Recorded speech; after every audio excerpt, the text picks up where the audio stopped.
second round we go, wearing a pinche rabbit's foot for luck, just ahead of the fucking hounds. ¿Qué hubo? ¡Ah! ¡Qué vida es! ¡Qué loca vida, homie!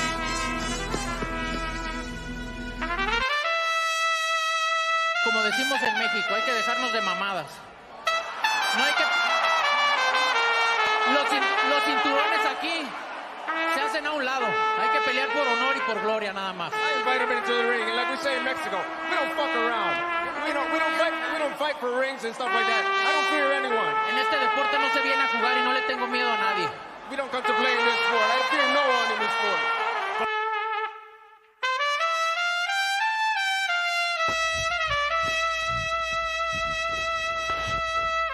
What's your prediction for the fight then? Prediction? Yes, prediction. Pain. Como decimos en México, hay que dejarnos de mamadas. We come out chased by hounds.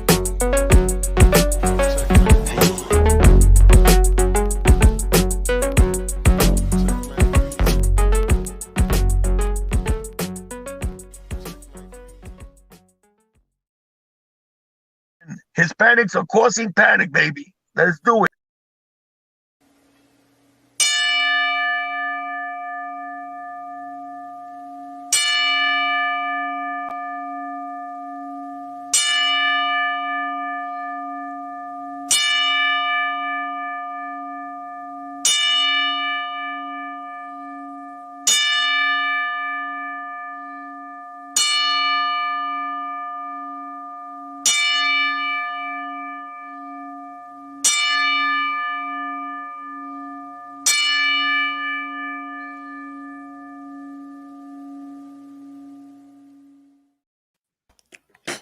Rest in peace of Gene Vivero. He was known for training Berchelt Ortiz and Errol Spence. He did pass away, and we give our condolences to the family. Thanks to those joining me live and to those that'll be joining me on archive. Shout out to everyone listening to Leave It in the Ring Network, where you're listening on iHeart, Apple Podcasts, you know, all that good stuff. Give us 5 stars on Apple Podcasts and all that good stuff. I'll be joined by Living the Ring Zone Dave Duenas, a.k.a. 97 Rough, and by Chief Bunky 84. Once again, our thoughts and the family of Gene Vivero, great trainer out of Dallas, Texas. All right, the box born. All right, make sure you jab my like button, by the way, and the condolences are in the chat. All right, guys, great weekend. Let's talk about the Hispanic causing panic of the week. The unexpected. Mr. Mauricio Lara. I didn't even cover the fight. I didn't even talk about the fight. I looked at the schedule and said, another routine fight for Josh Warrington, you know, keeping himself busy and all that good stuff. Boy, did I make a mistake.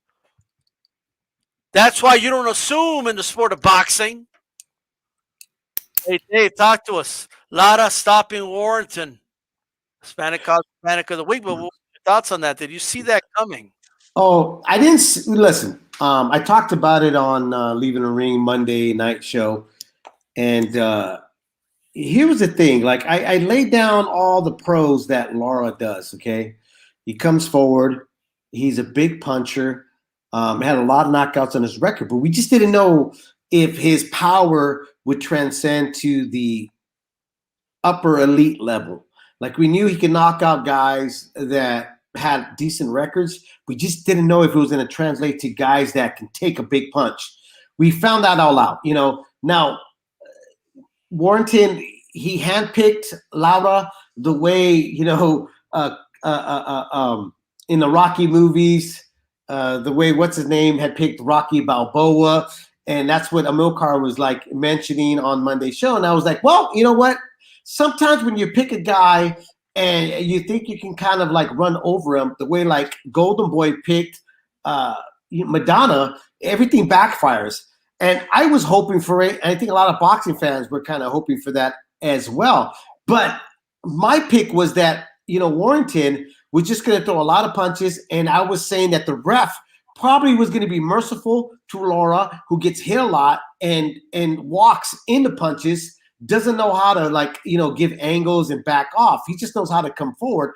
That the ref was going to say, let me save him from this, and then it was going to be a short night. I did say it depended on the ref, what was going to happen. Was he going to let Lara, come forward and throw big punches and try to land? Whatnot. And guess what? The ref decided to let Lara come forward and land some big punches. And we just found out who Lara really was, the Bronco. And did he seriously just Bronco through Warrington? It was a great fight. I enjoyed it completely. Hey, JC's like, do your homework, D-Style. I'm sorry. Boxing, I apologize. I just looked at the thing and I said, another routine fight. I was wrong. Everybody, though, D-Style, you know what's crazy, though, is everybody was basically saying, Warrington's picking this guy. It wasn't for the title, first off. There was no title on the line. Lara was coming down in weight, which I said could either help him or hurt him. You know what I mean? You come down in a way, you're going to deplete yourself. Is that going to hurt him, or is that going to make him a much heavier, bigger fighter? I don't know if it made him a heavier, bigger fighter, but he did absorb punches pretty good. But Warrington's not a big puncher, first off. He's got 6 knockouts on his record. Yeah, the punch resistance was definitely there. Let me give a shout-out to everybody here. We got Maestro. He was on like 30 minutes ago, like early and everything. Shout-out to him on vacation. A-Rod says, saludos, raza. We have H Money on here. Says, salute, D-Style. Andre Rodriguez just stopping by to give my support. Chen Smoke, how you doing? Andre Rodriguez again. The Chicano Run PMC. All you guys, JC, of course, Battle Rifle, Blood Boxing says, leave it in the ring, shout out. And, of course, Mike from Boston on here. G Funky, the Hispanic causing panic of the weekend. Mauricio Lara stops Josh Warrington. Talk to me. What's your reaction, man? Yeah. Josh Warrington got stopped. Definitely upset of the year so far, although we're early in the year. But we'll definitely write that thing down in the column for upset of the year and review it at the end of the year to see if it holds up or not. But this is one of those things, man. You could never underestimate that corazón of the Mexicanos, man. We come prepared to fight. We come ready to put in a good 12 rounds of hard work. And it didn't take 12 rounds for this guy to do it, but he got the job done, and congratulations to him. Josh Warrington, I guess, I don't know if he wasn't prepared or what, but this dude brought the fight, man. He brought the fight to him. He didn't come to lay down. He didn't come to collect a check. And this just goes to show you guys. And I mean, we know this, but for some reason it always happens. Guys got to be prepared. You got to train for every single fighter like it's the fight of your life, man, because you just never know. And that's just the way that we're built. We're built to go in there and work hard and to never give up and, just keep going and going and going until we can't no more. And, he showed that, man. And congratulations to Mauricio Lara, man. Great win for him. And shout out to 92 AKU in the chat as well. EBA 101 Boxing, Blood Boxing in the chat as well. Champ Ross. Make sure you hit my like button. Share the video on all social media platforms. Check this out. Sasha Jones, who joined us last Thursday on the round table, we had like a impromptu question, is there a fight that, you just can't watch, till this day that hurts you to watch or something? And we all had examples, and she said, nope. Like, damn. And she messaged me, I found one. And it was the Warrington beatdown, all right? Because he got beat down. And that's what it's all about. Shout out to her, of course. Does interviews for Women's Fight News. Anyway, LT in the building. How's it going? And Tavorian Beard says he's in the house. How's it going? Look, man, shout out to him. Jojo Diaz. Rock him off. Fight to a draw. One made weight. One did it. And we got to call it like it is. We got to call it down the middle. Jojo Diaz did not make weight. Jojo Diaz did not make weight. His opponent did. Chief Funky, I want to ask you, what do you make of this? Because he also came out in an interview that I just heard right now, shared by Dave on Twitter. And the dude's saying that he's not disappointed with himself at all. His health comes first. And he ain't worried about the fact that he didn't make weight. Yeah, he mentioned that in the post-fight. And I don't know. I mean, that seems kind of a weird thing to say. And then, the next thing you say is that you want to continue to fight at the same weight class. You want to fight Tank Davis or whatever. I just feel like it was a mistake on his part to miss weight. No excuses. It's unacceptable for a professional fighter to miss weight. It's part of your job, man. And that's something that you got to get under control. And, I do think that it affected his performance. I do. I felt like he won the fight. Very close fight, though. I could see why some people would say that Rakhimov got the decision or that they're okay with the draw. I mean, I'm okay with the draw because I do feel like there were some close rounds. But I feel like an in-shape, focused Diaz probably wins that fight. But that other kid was tough, too, But, yeah, I think it affected him for sure. And, you got to get your story straight, man. Is your health more of the concern, or is it the bubble? Like which one was it? I think if it was your health or whatever, then you should just move up. You shouldn't be trying to cut that weight anymore. Absolutely. But we'll see what he does. Well, we'll wait for your thoughts on that, Dave. We got our guest on, the one, the only Sam Arnold III. How's it going, brother? How you doing? Good. How y'all guys doing? Good. Thanks for having me. Absolutely. No, thank you for taking the time to come on here. You just made the announcement. You're turning pro. You decided to join the pro ranks. You're only 17 years of age. Why not pursue the Olympics? Why turn pro now? What made you make that decision? Well, things are kind of tricky right now with COVID and the amateurs. They keep pushing back the tournaments, and it's a lot of politics with amateur boxing. So I'll probably say just turn pro instead of waiting another 4 years. You never know, I could get cheated in the Olympics or anything. I haven't been an Olympic gold medalist since Andre Ward, so it's a lot of politics that go into amateur boxing. So I just figured that I should go professional. Okay, all right. Well, I mean, you definitely did go professional. Was making the Olympics your dream, though? Was that something you pursued, or have you always, your goal was always, I can't wait till the day I turn pro? It was like as a kid, winning amateur tournaments, that was like the ultimate win. Like one day I'll be able to win an Olympic tournament or an international tournament. I wanted to make the team in December and win an international tournament before turning pro, but they kept postponing the tournament, so I don't know what they might do this March. They might postpone it again, so I just went ahead and made a decision to turn professional. Okay. Do you know more or less when the first professional fight will be? Because you're 17. Are you going to fight overseas, or are you going to wait till you're 18? Or what's the decision with that? Now, I'm going to fight in Tijuana, Mexico, March 28th, I believe, or something like that, at the end of March. And what weight? I'm going to fight at a catch weight in between 154 and 147. I'm going to try to work my way down all the way to 147 because I haven't weighed in my 140s in a while. I fought 152 in the amateur. She was right. Yeah. Yes, sir. I saw that. Okay. So you want to be a welterweight. That's the first division you want to campaign at? Yes, sir. I eventually want to go all the way up to 175 when I end my career. Ooh, yeah. I like hearing that. Now this may sound like a question you're going to get a lot, but especially now that you just decided to turn pro and being a young prospect, well, what made you turn to boxing? Like, what attracted you to boxing compared to other sports? What was it about the sport of boxing? I had a boxing family, and I come from a boxing city called St. Louis, Missouri. So boxing has always been a part of my life. When my dad and my uncles took all my cousins and us to the boxing gym, we didn't have a choice as kids, so we had to just like it. And I was one of the ones who really stuck with it and really enjoyed it and took it to the next level. Okay. How tall are you? There's some people asking in the chat your height. I think a lot of people be saying I'm 6'3", but in between 6'1", 6'3". Okay, that's you're a tall welterweight for sure.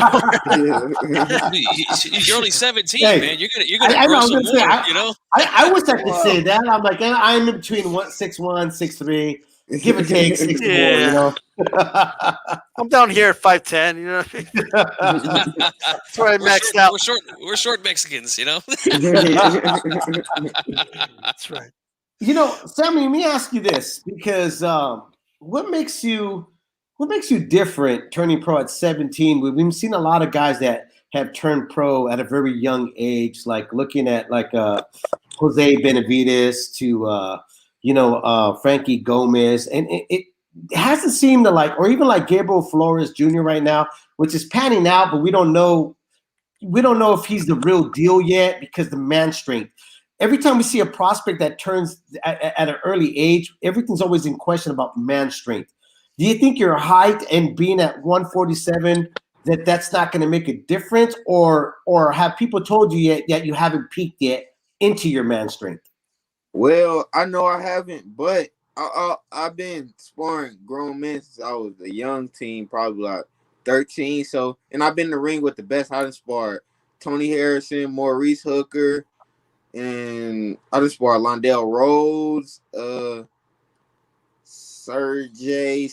I can't really pronounce his name, but he's the 154 Continental champion. He's a Ukrainian guy who works with Manny Robles. He's very good. So I always held my own with all the top guys, like top elite amateurs that were grown men and top pros, like those guys I just named. So that give me the confidence, like the experience, all that experience at a young age and having the experience at the top of the game in the amateurs. But just being in the top, like in the ring with the top guys that's at a young age, like 16, like none of these guys go easy on me at all. Like I can hold my own with no problem. And a lot of those guys tell me I can hit from my age. So I'm pretty confident in the start of my career I will be like winning every fight by knockout. Well, I could see that being the height that you are. I mean, you got that already. Height and probably the size is going to make a big difference at 147. My next question would be, is that, was this solely your decision? I mean, I know you mentioned about the Olympics and about the politics of it, which we all know. We've known this since the early 90s, that there's always been politics involved. It doesn't fairly fair to Americans and all that. But did your parents have anything to do with this? I mean, did they suggest like, hey, we should just make this jump? Or your coach at this time, they make that suggestion like, hey, we should just forget the amateurs and just look forward into the future turning pro? It was just something me and my dad always kept on the table because how the tournament's been going. Like, I'm not the type of guy that just want to skip past levels in boxing. I know you got the elite level of the amateurs and the age and the Olympic level and all that, but it was like they kept pushing the tournaments back, and I already been doing good with all the professional guys I've been sparring. So there's no point. We don't know what's gonna go on next. Like every time it's a tournament, it gets pushed back. So it was mainly me and my dad, which is my main coach, decision to turn professional. And I was already getting a lot of offers and stuff from the big companies to turn pro. That's always a good thing. Yeah. Most definitely. I mean, look, 7-time national champion. How difficult was it, or how easy was it? I mean, I'm not in your shoes to win those tournaments. It was very difficult, but it's really mental. It's like 1 year I won 4 or 5 national championships in the year. It's like once you get the momentum going, I fought 30 times, only lost once. I think I won 31 fights and only lost 1 fight. Like once you get the momentum going at being at the big tournaments and fighting the top guys, like I fought at 2 weight classes. I beat the top 3 guys with that one. Then I moved up, and I didn't even have to. I could have stayed at that weight class and won 2 or 3 more tournaments. I moved up and beat top 3 guys at that one. It's just like once I got my momentum going and being used to being in the ring with those top guys at the tournament, it got pretty simple. But it's hard because you got to make weight every day. There's a lot of stuff behind the scenes that people don't see that goes into before you even get in the ring. You got to leave, and you probably gain 3 pounds after you fight and got to go lose the weight, wake up early in the morning, go weigh in, rehydrate, and got to do the same thing over until the tournament over, and still fight at your best in front of the whole world. Right. Well, now you just got to weigh in one time. So I think I think you can get used to that, Yes, sir. For sure. Man, talk to me about Team USA. Like, what did you learn being part of Team USA? Well, I really never been to like Colorado or anything, but Okay. I won all the qualifiers. But if I would have won this next tournament, I would have been officially on the team. But Okay. I like USA Boxing though as a whole. Like I really appreciate everything. Like they always showed me good hospitality at the tournaments and everything. So I have nothing bad to say about them at all. Okay. Do you have some friends or anything that are in the team now that you think are going to become medalists in the Olympics? No, sir. I don't Okay. really. I'm not really familiar. Well, I do know a few of the guys on the Olympic team, but like none personally though. Gotcha. Okay. It's all good. Focus on yourself. That's what it's all about. You know what I Yes, mean? sir. Especially now, boxing's a lonely sport, as they say. Yes, sir. Yeah. I want to ask you something, man. I seen you had some pictures in the gym with Devin Haney. Now, he's been a part of some famous sparring sessions in the last couple of years. Have you been in there and sparred with him in the gym? No, but I sparred against one of their guys though. Got kind of crazy, but you know, I went there and sparred against one of the guys that he's supposed to be signing, who I actually fought to. It was cool, but they had a lot of people just cheering against me, and then they posted something on YouTube to make it look like I quit in the sparring and stuff, but Oh boy, it wasn't that at all. You know, I never quit in no sparring. The dude not even good enough to even make anybody quit. So, Oh, there you go. All right. It seems all right. it seems to be a thing nowadays. You know, I remember going to the gyms, local gyms here in my city, with friends and family that were training and amateurs and stuff. And you know, sparring never really was a big deal, but all of a sudden now it's become like a big sensation for some reason. I don't understand it. Do you know what that is, what that's about, or anything like that? it's really them just trying to give an image to everybody else to make them believe that that's how they are. I believe they're trying to sell an image to me, but I don't really get into all that. I just like when I work, it just be like work. I won't post That's right. a lot of sparring. I'll probably post a little clip every now and then, but that type of work, like I wouldn't post anything. But they posted stuff, so we had to post ours. And whenever that came out, we were sending people the whole link of the full sparring. And Fight Hype came and recorded and everything. They just never released it because they know what it really was. Right. Okay. Well, at the end of the day, the truth's going to come out in the fights anyway, right? So Yes, sir. that's what it's all about, and that's a good mentality to have. You know, make sure that boxing is work for sure. You know, there's a lot of people in the chat right now asking kind of the same around the same question. So I ask you for you guys, can you describe your style? Like when someone's going to watch you fight, what should we expect? I think I rely on my athletic ability a lot, and I think I'm kind of like a boxer puncher, and I'm a switch hitter too. So like you'll Oh, see okay. me get in there, and I'll just spar southpaw for 2 or 3 rounds straight. Originally a right-handed fighter, but I'll just get in there and do my thing, switch on certain combinations and stuff like that. But I think I'm a boxer. I'm a pure boxer that has power though, like a boxer puncher. Boxer punch. Okay, hey, those are the ones that can make you. You know what I mean? Because you could fight Yes, a sir. variety of styles for sure. What fight have you ever witnessed or watched with your dad and you go, that's the kind of fight I want to be in? Like, that's the fight that will define who I am as a fighter. A few of them. Probably like Tito Trinidad fight or something like that. Something like that. Like an old fight. Probably like an old Sugar Ray Leonard fight or something like that. Like an old war. Something like that. Those I can't really boxer think punchers, of. Yes, sir. I can't really think of like what a specific fight, but probably one of those two fighters fights. Gotcha. Okay. Yeah. I hear a lot of these young fighters, man, mentioning Tito. Man, I don't know. I'm starting to sense something here. All right. Tito was my favorite fighter. That's why I said that when I was growing up. When I was your age, actually, he was my favorite fighter. So yeah, he in my top 3 for sure. Like coming up, he was one of my favorite fighters for sure, though. So what are your top 3s, really quick, if you can name them? Probably Tito Trinidad, Roy Jones, of course, when he was younger, and If I had to throw somebody else in there, you know, I like Demetrius Andrade style too, so I'll probably say Demetrius Andrade. Oh wow. Okay, yeah. Yeah, I like Demetrius Andrade style too. Yeah. I saw the photo of you when you were a kid with Roy Jones, right? And Yes, then sir. later on, and now you tower the guy. And I remember, like, I saw it, like, so it was like the opposite, you know. And you're Yes, just sir. 17, you're towering, you know, one of your favorite fighters. Well, can you describe that? Like how much did you know about Roy when you were a kid? Then, like, did you know him like that? Yes, sir. And what do you remember about when, like, you took the picture again? Did he remember you or anything like that?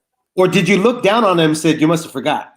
No, but like I definitely always knew about Roy Jones because, like I said, he always been in my top 3 since I was been a boxer in general and a boxing fan. But it was crazy though. I don't think he remembered that, but he definitely knew who I was because I was invited to come to his gym where he lived.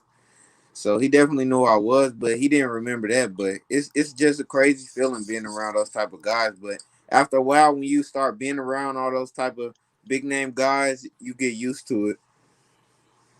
All right. Awesome. Now, of course, you're from, St. Louis, and now you reside in Dallas, Texas. Is that correct? Yes, sir. Okay. All right. Now, obviously, a fighter that's a big name in Texas is Errol Spence, right? Mm-hmm. But up north from Nebraska is Crawford. And a big debate right now in the boxing world is those two if they fought, right? Who do you think would win in that fight? Well, I think Errol Spence. I think Terrence Crawford got more tricks up his sleeve, and he more of the one-punch knockout artist. But I think I'm gonna have to, I'm rooting with both of them. I really don't want to see neither lose, but I don't know. That's 50-50. I would probably say Errol Spence. Okay. Because of the pressure, but then again, Terrence Crawford got a lot of tricks up his sleeve, so that's kind of, I say 60-40 Errol Spence. 60-40 Errol Spence. All right. It's a good fight. Awesome. Yeah, I agree. So as far as being pro, is this something that you want to do for years to come, or do you have a plan, like 10 years or something, or just going fight by fight? I got a plan definitely, but it's something that I want to do. Like, it's not, I'm just one of the guys in it for the money or the fame, because one thing about it, if you're a great fighter, all of that's going to come down the line regardless. But like, it's like a legacy thing. It's just something I want to do. I want to be special at something. So definitely, it's some, I got a plan, but it's something that I want to do for years. Like probably retire around the time Floyd Mayweather retired. Like, I want to have a long career and a lot of fights and a lot of big fights and stuff. Okay. All right, that's what it's all about right there. Yes, well, what type of message or what do you want to say to the boxing fans out there listening that will be listening on the Leave It in Ring Network and watching now? What do you want to say to your fans watching? Thank you all for tuning in. It's been just thank you all for tuning in. Thank you all for tuning in. You could be doing a lot of things, but you're watching me right now, so thank you. That's right, man. And we'll be doing a lot of watching. Can you tell us who you signed with? I'm not signed with anybody, but I Okay. definitely got some big offers right now. All so right, we're going over those. We're going to do whichever is best for me and my team. Well, we'll definitely be on the lookout for that, of course. It sounds like those college players when they're ready to sign with a team or something. Yes, sir. So we'll be watching with a close eye. Is he going to be on the Zone, ESPN, Fox? We don't know, right? But we definitely look forward to watching you. 7-time national champion, and we wish you nothing but the best in the pro ranks, and we hope to have you back. Thank you. Thank you. Don't forget about us, man. Never, man. I'll never forget about you. Thank you for having me. Most definitely. And when you hear that and the new, just don't forget about us. You know what I mean? That's yes, all right. You have a good one, Samuel. All right, you too. All right. Hey, man, great kid, bro. He is. Great kid. Good hit on the show. Between 6'1", 6'3". I mean, come on. He's only 17, man. He's probably gonna get taller. You know, man. Yeah. That's Good thing I'm not interviewing him in person. I'd be like this. Hey, so you know, it's the way it is. It's the way it is. So this Exactly. great kid, another great kid. A lot of these amateurs, you know, just turning pro, and COVID has a lot to do with it. It seems a lot of kids are, you know what? Right. Enough of this. Like, you know what I mean? Is there going to be Olympics or not? I don't know. Like all this good stuff.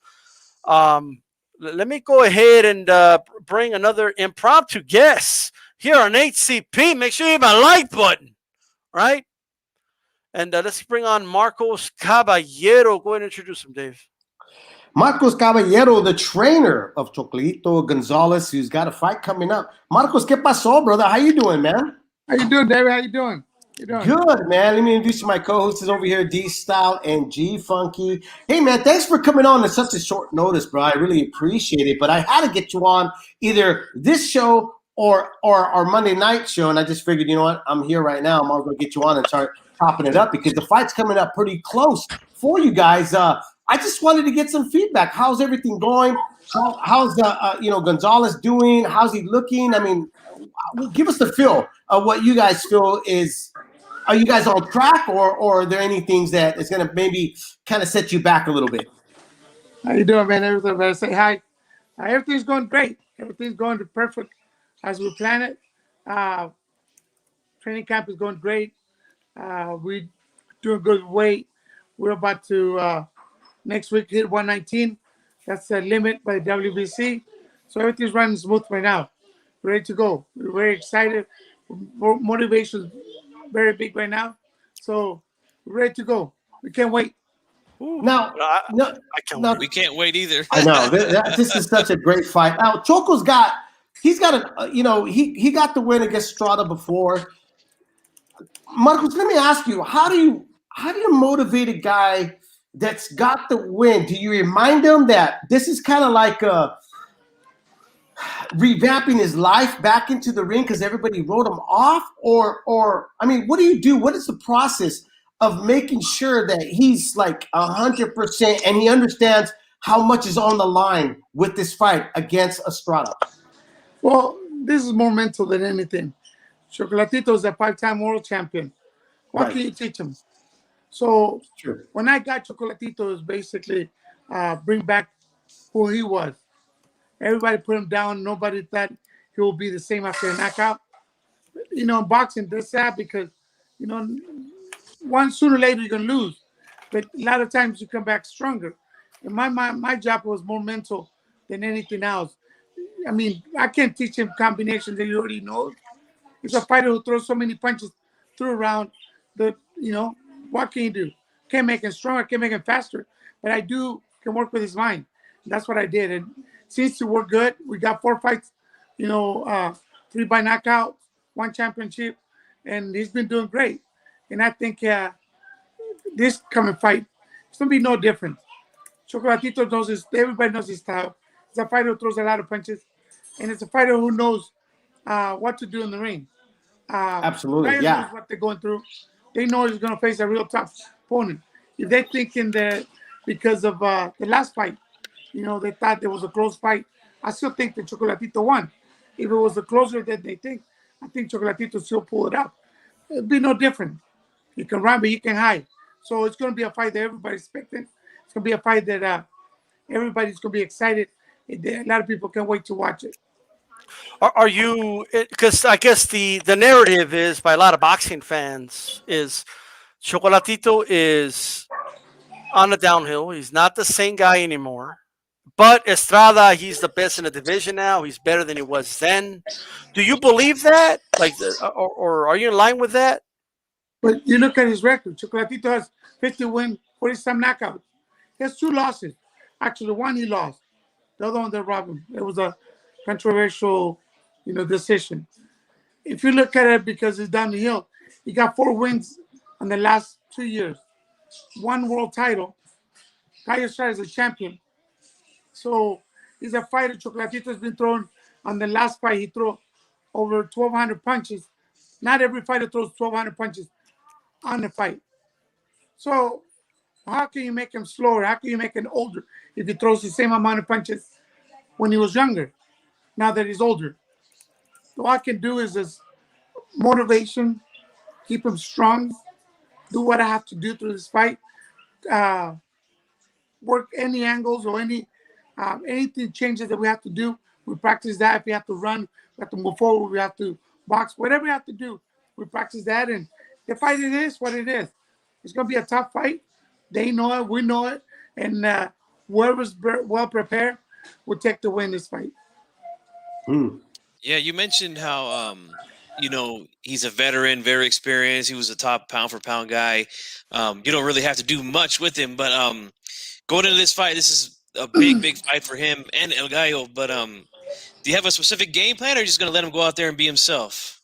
Can't tell you. I was going to go tell Gallo after the show. We're going to throw punches, though. I'll tell you that right now. Yeah, we're not gonna give him the playbook, G fucking. Hey, it could be just like, hey man, we're gonna box him, whatever. I don't know, But I'm looking forward to this one, man. We're gonna run. Hey, we're gonna run, Big Cheese. We're gonna run, Big Cheese. Hey, Marcos, let me ask you this. I mean, because look, you mentioned right now this guy. I mean, he's a legend. There's no way around it. He's a Hall of Famer and stuff, but. And you said, like you said, there's nothing you're going to teach him new because the guy's seen it all. But you got to actually, this is what I'm thinking, right? You're a trainer. Strategy. If you're trying to we have to work. We have to have a strategy. We're not going to the ring just to fight. We got to have a strategy. But we're going to be, all the changes are going to be in the ring. Whatever he brings, we're going to have to adjust it to his style or whatever we have some changes. Obviously, I'm not talking about punches, but I'm talking, if you talk about the fight, that we're working on strategy. What mistakes is he be making? Obviously, they doing the same thing with us. So, obviously, I check the mistakes we make in the last fight. I make the mistakes that Estrada make on his last fight. So, I got to put all that together. You know what I mean? But at the end of the day, it's a fight that's both going to throw punches and bunches. And it is what people expected. It's going to be a fight. I'm not saying we're going forward. I'm not saying I'm going backward. But it's going to be a fight. Whatever scenario will be in the fight, we're going to have to use it. You know what I mean? Any changes, we practice for that. Anything we have to use, we're going to use it. So let me ask you. So how much tape do you, as a trainer, have to watch of Estrada? Because I know that Gonzalez goes back to Nicaragua. When he comes back, I mean, is there a lot of hours of fight tape you have to watch of who he's going to face next, or you don't do any of that? You just kind of go off of what he's doing. No. We do watch videos. We don't watch it. We watch it, every now and then we'll keep watching. We'll practice something. We'll watch it again, see what's up, what we need. We keep practicing. That's basically what we do. But we do watch fights. Not like every day, but every now and then. We do adjust to something else, see if we can use this one, and that's basically what we do. But we don't watch it every day. Right. So when you say like, look, there's nothing I could teach him, Marcos, what do you do to like what how do you input your knowledge to kind of guide him to move forward? I mean, because let's be honest, like since he got with you, he's looked like a different guy. So there's got to be some credit there, right? What the credit is what I did. Basically, what I did is bring back his memory from the time what I put together. It was hard for me at the beginning, believe me, it was hard. So what I did is put everything together from the time when he was little, from the personal training from the beginning, from the time it was Alexis Arguello, how he was with him, how to treat him, how strong he was with him. Then he went to the other trainer. Then he went to the last trainer who passed away. And I put everything together. Remember, I knew them, and I was in the training camp with them. So I kind of put everything together. Got to be strong. I got to be on time. I got to be strict to what I do. You got to follow my instruction. And bring all these combinations that he was want to make him a world champion, want to make him famous. Believe me, it was hard. Are you? But I was never in my mind to say, I'm going to work these punches because this is going to make you stronger. And I don't think nobody can do it. If it was anybody, a trainer would say that I'm going to make him stronger, is a liar. because we don't make fighters. We can train fighters, work with strategy. If it was not the case, make it faster. We would make a whole bunch of Mayweather, a whole bunch of Pacquiao. We can. We just got to work with them. What I did is bring back memories, want to make him a world champion. And it seems to work for me. Believe in me. And we've been doing good. I think coming this 13, there's going to be a great day of boxing. You know, who's well prepared will take the win. And we're ready for anything he brings on the table. I'm excited, bro, because I'm betting G Funky's house on this fight. You know, just to let you know, Marcos. Wow. I'm betting G Funky's house. That's why he was asking you about the game plan. You know, but here's what I want to say though. I tell you, just when to I keep get it. off the show, I'll tell you. All right. Yeah. And then we'll slide it over to Gallo. But here's what I want to say though, because I got to keep it real with you. There's a lot of people in the chat saying Gallo's going to win, right? Because like people are real confident about that. But even before this fight, right? You know, coming back, you know, him coming back from that knockout loss to Rungsai, like was that a motivational factor? Was he, you know, did he have a fire under him wanting to come back and prove, you know, people wrong? The pundits, the fans? People judging Chocolatito for his knockout. People judging Chocolatito for what? He's 5-time world champion. What do you expect? Guy hasn't been 5-time world champion. You know, he beat when he fought Jafai. They thought he's gonna get knocked out because the guy was younger. He's an Olympian guy. He has a 6-title defense. He looked impressive. People's being underdog, putting Chocolatito as the underdog. It's fine. It's okay. We all have our own opinion. That's what's beautiful about boxing. We can have our own opinion. But I mean, well, you're the trainer. Huh? Well, you as a trainer, look at the comment. Look, the fact of the matter is, Gallo is hungrier in this fight, in his opinion. That's Raider LA.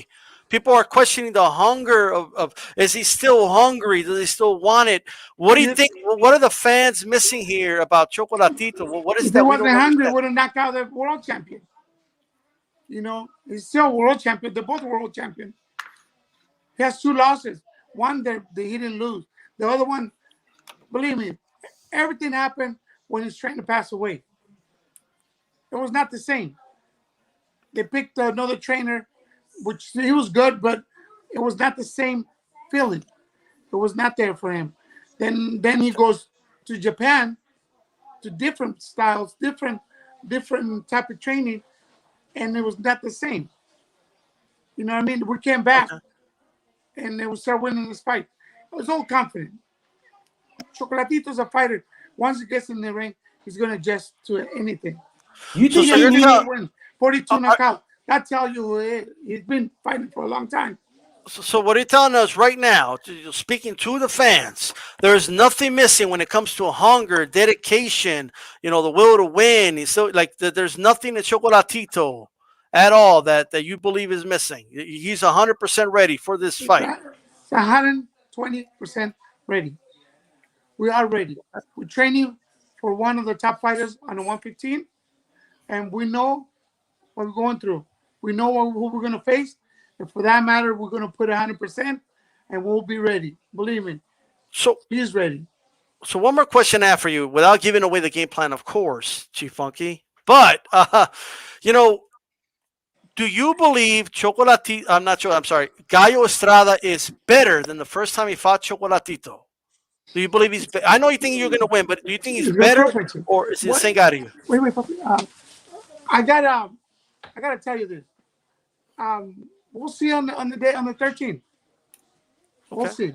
Oh, they're gonna see Chocolatito if he's changed too. They're both gonna face each other. Any changes, we'll be ready to do it. You know what I mean? I just want to point out really quick. They're both world champions. Right. I just want to point out really quick to the folks on the chat room that are not up to date with Marcos Caballero. He's a longtime trainer. He's got 2 sons. One of his sons, world titles.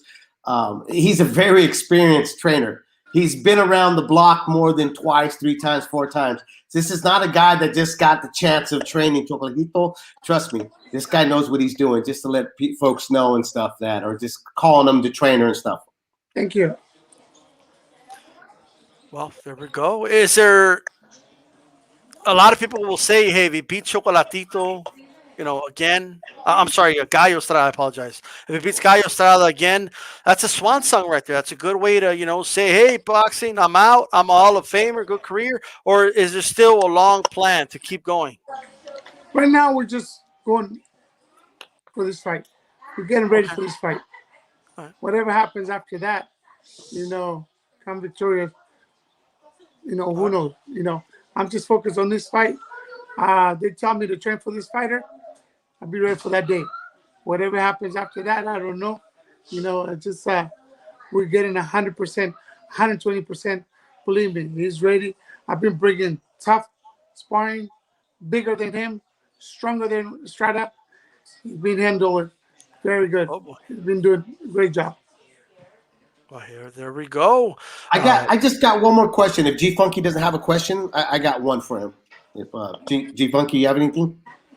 No, man, I'm just listening in, man. It's good stuff here, Marcos, you mentioned that how he went with another trainer, it didn't mess well. He went to Japan, it didn't mess well. Do you feel, because you're from Nicaragua también, like, did you feel that he needed somebody that, because he's away from home, that he needed to connect, like some type of connection to kind of revamp who he was?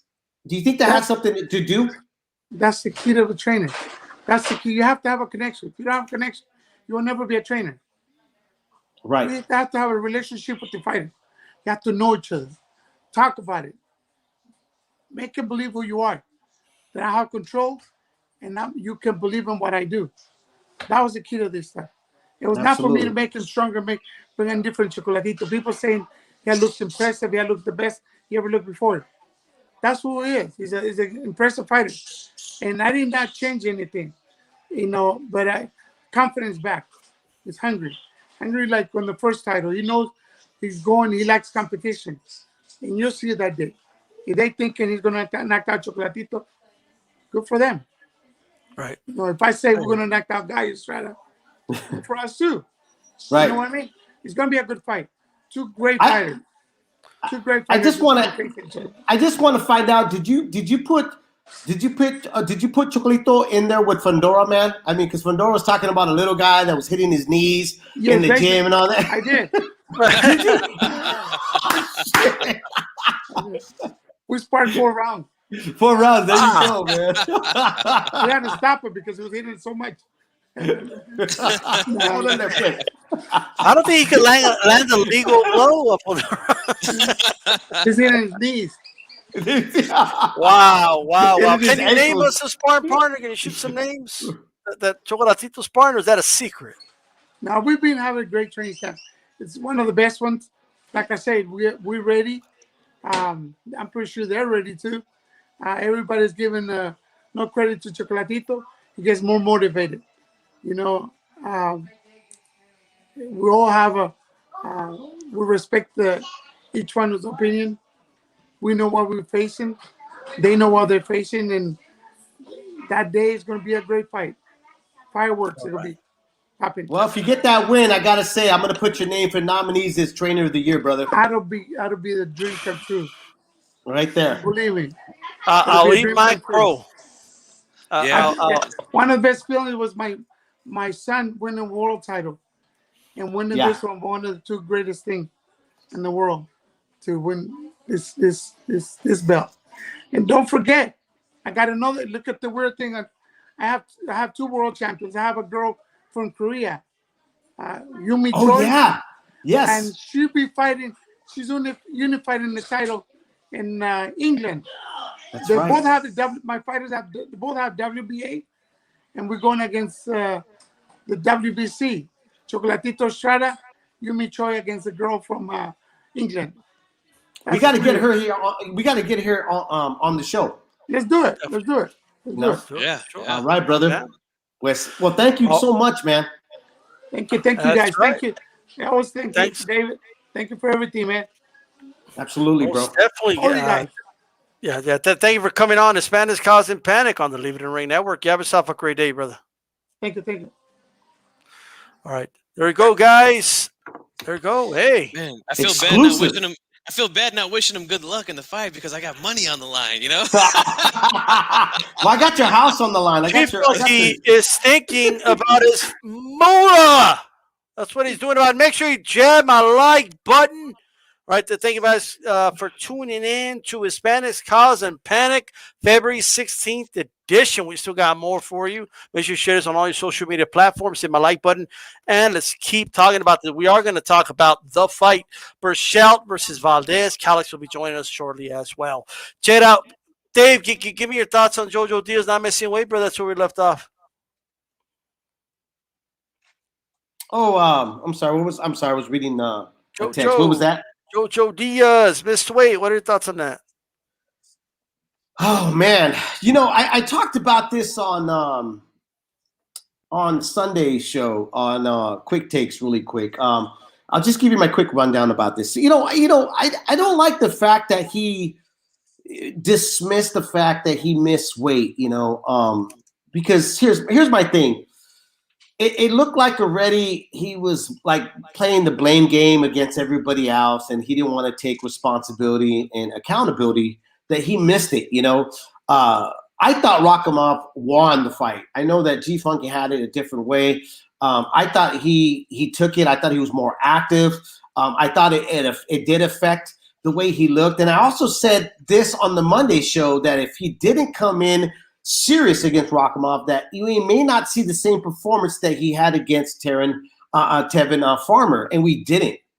We saw a guy that was like taking shots. Yeah, he had some big shots and he landed some big shots, but the workmanship had to go to Rakhimov, who I thought that was just throwing more punches, and he was leading the fight and he was being the initiative of the fight. But going off about what he said about, I couldn't make weight, the hotel, this, and that. I mean, I didn't know that a hotel had to accommodate you for all these other things if you didn't make weight. I mean, the whole purpose of you having a gym and having a team was that to make sure you're on weight before you get to the hotel. I didn't know the hotel had to accommodate if you didn't make weight. So that didn't make any sense to me. And honestly, I don't think the guys should deserve another title shot. I don't think any guys should deserve any title shots if they can't make weight more than twice. This is the second time in a row. He needs to be penalized. I gave it all to Berto Duran that was pressuring the questions and asking him these questions. And really, he was going off of his feelings, the way he responded.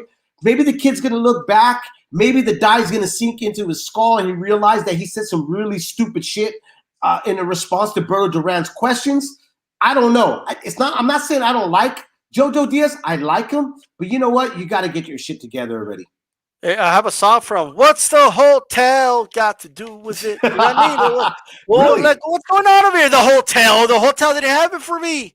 If only the hotel had a sauna, I would have lost 3.5 pounds. If you're over 3.5 pounds, it has nothing to do with, I could see 0.5, maybe a pound, but 3.5? Are you shitting me? You can't even shit that out, right? He said he had a treadmill, right? He said I had a treadmill. You know what? If they didn't have a sweatsuit, I'm pretty sure they could have went around the hotel and got some plastic bags, put it all over his body. I just think he showed up and said, "Screw it, I'm not going to make weight. I can't do it. I'm not." Now, I get it. He said that it's my health. He repeated that. I'm doing this for my health. Blah blah blah. Well, what about Rakhimov's health? You were going in as a bigger man. I mean, what about this guy's health? What about any other fighter you decide to step in the ring with? Come on. It's got to be both ways. Right. Hey, firefighter, my house is on fire, but my health, okay. You know what I mean? Like, look, man, you chose to be a professional fighter. Make weight. Make weight. And if you don't make weight, everyone, look, no one's perfect in life. Like, if you didn't make weight, but you tried, it is what it is. You could redeem yourself. But come on, man, saying I'm not even disappointed in myself. Not even Benavidez said that. Okay? You should be disappointed with that answer, to be honest with you. And I'm a fan of JoJo, but I got to keep it real. I never heard an excuse like that ever, but we're going to move on here. Shout out to everybody listening right now. Make sure you could always go back, listen, and don't listen to archive. Hit my like button. Let's get to 40. We're almost at 40 likes. Hit my like button.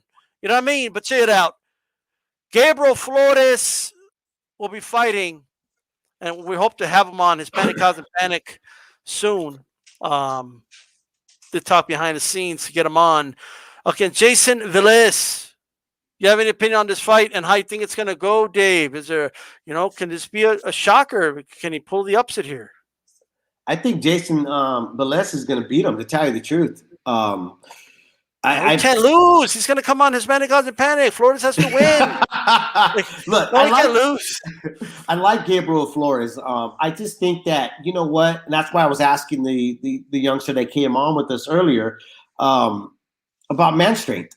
Gabriel Flores Jr., I haven't seen it yet. He's got boxing skills, but let's be honest. Jason Velez gave Ryan Garcia problems. Jason Velez has given other guys problems. Could Gabriel Flores keep him off of him? Is it Jason Velez at the end of his days? I don't think so. This is a really difficult fight. I'm rooting for Gabriel, but I just find it kind of hard that he's not going to be able to keep him off, Jason Velez off of him. So I'm going with the edge. I'm going with Jason Velez. I think that he beats him by points. I think he out-muscles him, out-hustles him, and out-man strengths him, unfortunately. So that's my pick. Hey, Chief, I know you disagree. Look at Chief fucking holding this. He's like,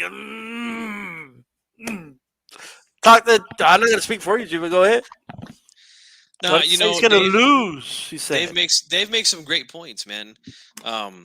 These are the fights that I really, really enjoy because we get to see the young guys step up to the plate and we get to see what they're really made out of. And this is what we got questions about Gabe Flores Jr.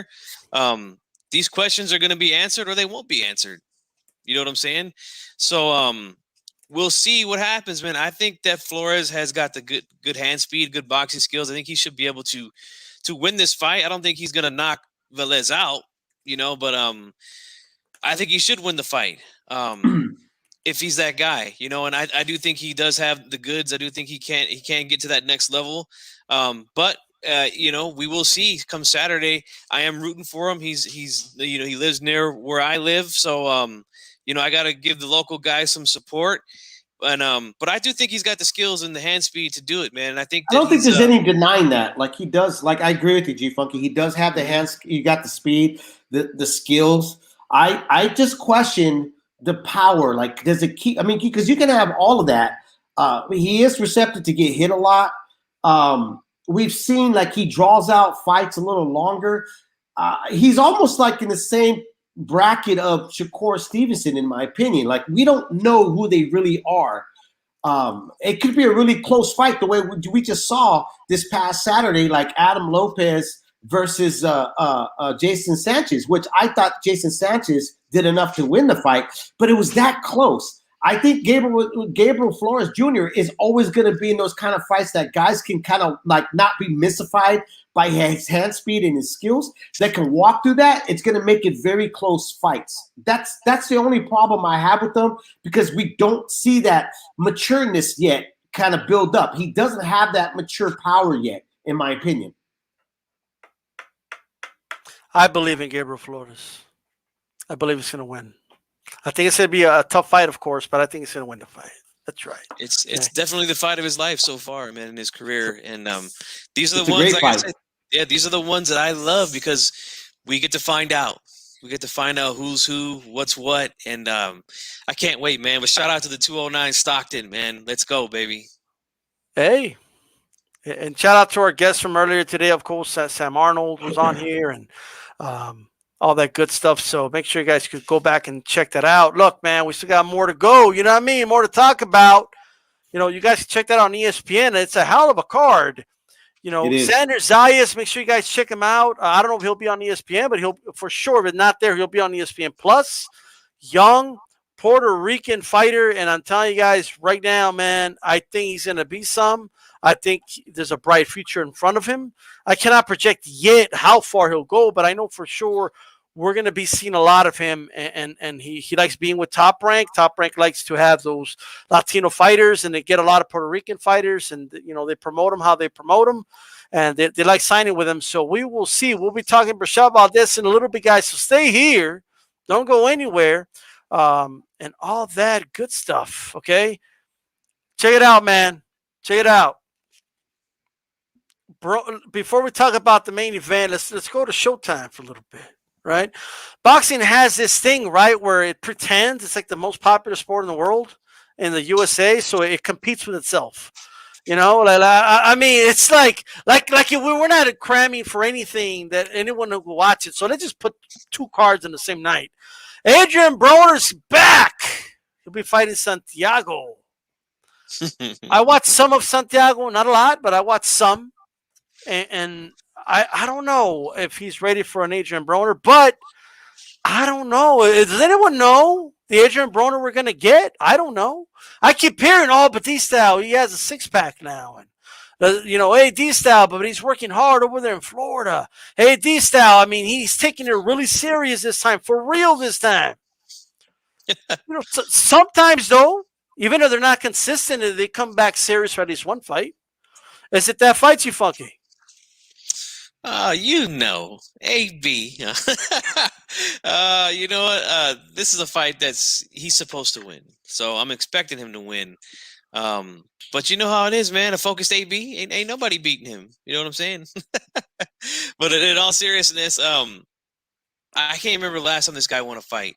So if this setup for him, the comeback setup, if he can't get the job done here, if he can't just let his hands go, like a lot of the guys say, I think it's time to hang him up, man. But I think he should be able to beat this guy, and we'll see what happens next if he continues to stay focused. And I'm very curious. I do want him to win because I'm very curious to see what they're going to do with him next. If he's fighting at 140, man, there's a lot of good fighters there. So we'll see what happens with him. Shout out to Sonteo Media. Everybody subscribe to Sonteo. Check out some of the interviews he has up. A lot of great stuff. Guido on here, Run PMC, Tracy Boxer Girl, LT, Raider, Alley Boxing, H Money, A-Rod, Boxeo, Guido, of course. I think I forgot to mention him. Major Key was on here. All you guys, what's going on? Tell us what you think, of course, in the chat. We'll be talking about Miguel Berchelt in a little bit. Okay? I'm going to tell you what it's all about a little bit, but I got some beer ready for that one, man. I'm down a 6-pack during that session. Well, what's up, Dave? What do you make of Broner, Dave? Do you think he'll come back? Do you think he'll have a spectacular performance? Do you think it's another upset waiting to happen? Well, what's your gut feeling tell you? Oh man, A-Rod put in the chat room. He said if AB throws his hands, it could be a problem, and that's where I'm at. I'm with A-Rod right now. Here's the thing is that Adrian Broner, I've always liked the kid, first off. I'm fascinated with the kid, all about millions. He's a great trash talker. I remember having him on Leaving the Ring. I asked him the what if question. He's like, there's no what if. I'm going to win every time out, when you got to reel things back into reality, you got to look at the fact that he's partied his whole life. He drinks. He does this. He blows up more than Robert De Niro in movie roles. That all has to come into play. Santiago was an undefeated fighter, and I was telling this to a really good friend of mine, Brian Fogg, who bets on fights. Who used to be part of Leaving the Ring. Who was a writer for Leaving the Ring for a long time, covering Al Heyman before anybody was covering Al Heyman. And I had mentioned to him, I said, listen, my problem with Adrian Broner is that things got to catch up, okay? And you get a kid like this guy that he's going to face that's undefeated. He's going in with the mindset of being undefeated. He's not going in as an opponent. He's actually going in as a guy that's looking to beat Adrian Broner. Now, Adrian Broner has only lost to elite guys. But like what J-Rod just right now, if he lets his hands go, that's my question. When does this all fall apart for him? When does it not work for him? Because he's a guy that only likes to throw. I mean, when he fought Mikey Garcia, I don't even think he threw 100 punches. And even my buddy, Brian Fogg, says, he was like, did he even throw 100 punches in the fight? That's my big thing here. So I just think that's going to catch up. I think we might see another so-called kind of upset, but it's not going to be like the way Lara upset at Warrington. I think we've all been waiting to see a kind of dismiss Broner. I don't think we're going to see the same guy. I'm hoping, but I think if I'm a betting guy, I'm betting man, I'm just not going to put my money on Broner. Hey, shout out to the shoe shine, by the way, and all that good stuff, Shout out to you. We got Calix on here. How's it going, Calix? What's up? Happy Mardi Gras to y'all. Hey, what's up, bro? How's it going? How's it going? We got this boxing talk going on here. First of all, give us your general thoughts on the weekend, brother. Last weekend. Frustrated with Jojo Diaz. Disappointed with Warrington, and very happy to see Comey backing at it.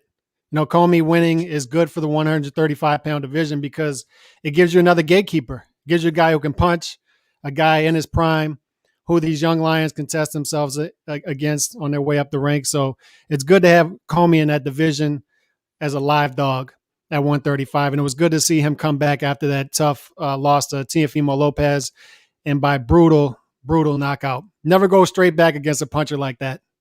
And we saw that night, but very frustrated with Jojo Diaz from the beginning, missing weight, then blaming it on not having a sauna at the hotel, which was, how whack is that? And then he didn't put it in fifth gear to get the victory. And then after that, he comes in a post-fight interview and starts calling out guys at the 130-pound division as if he has the right to do that after fighting a draw against a guy he should have beat and not making weight. And he had a weight advantage against the guy. He didn't have to drop those last 3.5 pounds. So just all around bad for Diaz. And then the Warrington fight, you never handpick a guy who has a great chin, who can punch and has nothing to lose. And we saw that against Lara with Warrington. And Warrington just came out flat, man. And tough loss for him.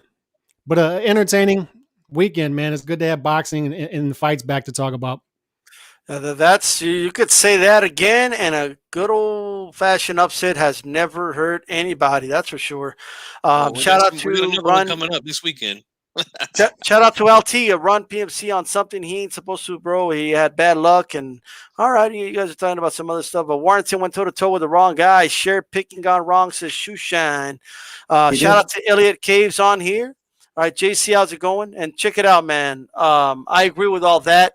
Calix, give us your thoughts on Broner coming back, and what are your general thoughts on boxing conflicting with one another? I mean, you would think boxing is so popular that it could afford to compete against each other. You know what I mean?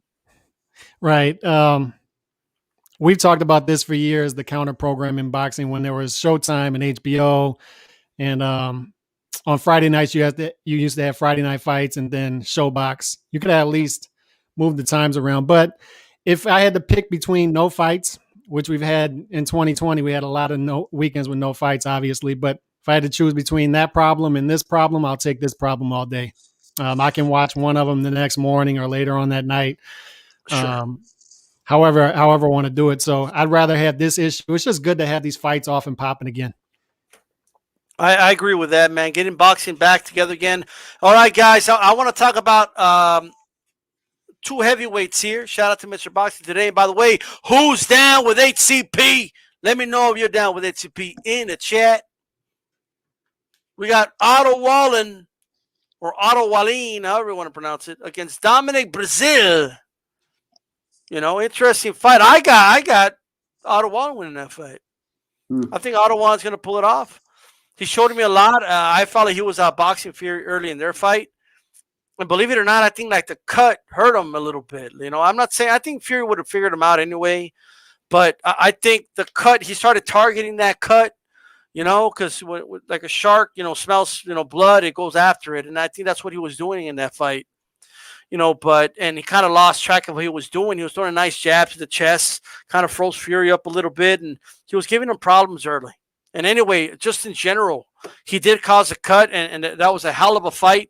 And, of course, Breazeale, last time I saw him, I mean, he got lit up like a Christmas tree by Deontay Wilder. I mean, just that was a decapitation I've ever seen. When Chief fucking talked to me, just really quick, Otto Wallin, Dominic Breazeale, who do you think wins that fight? I'm going Wallin because I just think he's better. To me, Breazeale is very sloppy at times. Doesn't protect his chin very well. Can get a little wild. Oh, he has power. You know, we have to. You know, it's heavyweights, so we do have to respect that. But I just think he gets hit way too easy, and I think he's going to get clipped again in this one, just like I see happening on the weekend. You know, with the big fight. All right. All right. Dave, really quickly, man. Who do you believe is going to win this fight? Wallin. I think he's just a better boxer. Brazil, I like Brazil, but you know what? He just he's got a good jab, but when it push comes to shove, I mean, who's the better boxer? Wallin, you know. Brazil is just a guy that's big, and I think he was like an ex-football player, if I remember correct. So quarterback. There you go. Whatever. And it's just hard for another athlete from another sport to transition over boxing. So that's my pick. Wallin by KO. Alex, who do you got winning this fight, bro? I like Wallin by stoppage as well. I'll make it a clean sweep. Like you were just saying, these guys who switch over sports, once they get hit, it's a different ball game. You know, it's one thing to get the technique right, but once you get hit, it's a different. And it's been has it been 2 years since the Wilder loss? I think it's been 2 years since that fight. Yeah, like 2-3 years. You're right. I mean, it's been a long layoff for this guy, and that's going to be fresh on his mind. And then it took 3 years to get the head back on. You know what I mean? But Wallin's only loss was to Fury, and he looked good in that fight. I mean, he had a good showing in that fight. I don't know how much of that was Fury just in one of those in between fights. I thought it was the sombrero that messed up Fury. To tell you the truth, I heard there was like 8 weights in there, and it just fucked them all up. But I don't know. I could be wrong about it. You know, I don't want to start nothing. I'm not trying to start anything. No, but I think the sombrero had a lot to do with it. And the egg weights in Fury's gloves that night clearly did the job. They were too heavy. Wallin definitely the better boxer to me, and we're gonna see how much fight Brazil has left in him. But I'll make it a clean sweep, man. To me, this is an easier pick. I think it's Wallin all day. Yo, like, what's going on with boxing, bro? Like, we're not even getting like the tough quarterback. We're getting the quarterbacks, bro. Like, the quarterbacks are coming to boxing. You know what I mean? Like, what's going on with the quarterbacks? Why are we getting the quarterbacks? Division One. Okay, he's a quarterback. I guess they thought that he was going to pitch a good right hand or something. I don't know. Have you heard the linemen talk about their quarterback, bro? Like, it's like they're talking about their girl. Like, my job's to protect them. You know, at all costs. You know what I mean? If somebody pushes my quarterback, I'm gonna protect them. You know, like that's what the quarterback. We're talking about a quarterback, bro. Like that's who's fighting in boxing. That's why they're folding, because they're not getting used. They don't like getting hit. That's why they're a quarterback. They get into boxing. Like, he got hit by Wilder. He got up and said, "Where my lineman at? What's going on over here?" Like, what? All right, but check it out. One more story, and then we're gonna get to the big one. Okay, I know you want to hear about Valdez Bercelt. We're going to get there. We're going to get there, right? You just wait. And, of course, hey, Adrian Broner, we'll see how it goes. That one's DVR if it's at the same time. I'm just telling you right now. Yeah. Who here is going to watch Broner over Valdez Bercelt? Anybody? No. Nope. All right. Yeah, that's a DVR right there. That's DVR status. Hashtag Broner DVR. He's about DVRs. Okay, check it out. Frampton hearing has been postponed again. Hand injury. So they're going to postpone it. You know what? That's a bunch of bullshit, if you ask me. I'm not even trying to be dramatic, guys. That's a bunch of bullshit, if you ask me. All right? And I'm serious. Let me just tell you guys something right now. No, it's time for Frampton to fight Shakur. Enough's enough. Okay? All these postponed. I get it. Okay, this time it wasn't because of COVID. It's time for him to fight Shakur. It's time for Shakur, Frampton, get it on for the championship, in my opinion. All right? Frampton, too bad. You hurt your hand? Okay. I'm not mad at you or anything. I'm mad at you, but it's time to move on. It's time for Shakur to get a shot. He's been waiting long enough. He gave you an extension to fight, Frampton. Now this is happening. Hey, Frampton. Now Frampton goes behind the line. Now Frampton has to wait his turn. Right? That's it. Herring Shakur Stevenson or vacate the belt at Shakur Stevenson. Shakur can't wait forever. Let's get it on. You know what I mean? Let's get it on. It's time to fight Shakur. That's my opinion. I want to know what you guys think. Dave, start us off with this one. First of all, what's your reaction to the fact that it's postponed again because of a hand injury? And second, should Shakur get his shot now, or should he still wait? I think he should get his shot. I thought he should have gotten a shot a long time ago. Frampton, it's him that got the hand injury, right? Frampton, yep. So it's time for Herring Shakur. Let's go. I mean, look, Frampton to me is the guy's a warrior, but you got to take into account of the wars that he's been in. I think his body's actually telling you what it's been in. You know, the hand injury, et cetera, et cetera. It's caught up to him. So, I mean, I didn't think it was going to be a good fight. I thought it was going to be a pretty much a passing of the guard to Herring. You know, with Frampton. Even if he fought Shakur Stevenson, I'd like to see the Shakur Harrington fight a lot sooner than that other fight, to be honest. So that's where I'm at. All right. Chief, fuck you, man. Well, what's your reaction to this happening? Number one, and number two, how do you feel about the whole Shakur situation? Well, my reaction to this fight being canceled again is simply this right here. Let's get this fight out of here, man. This fight is done. I don't want to hear about it no more. It's dumpster juice, in my opinion. And yeah, Shakur definitely deserves his shot.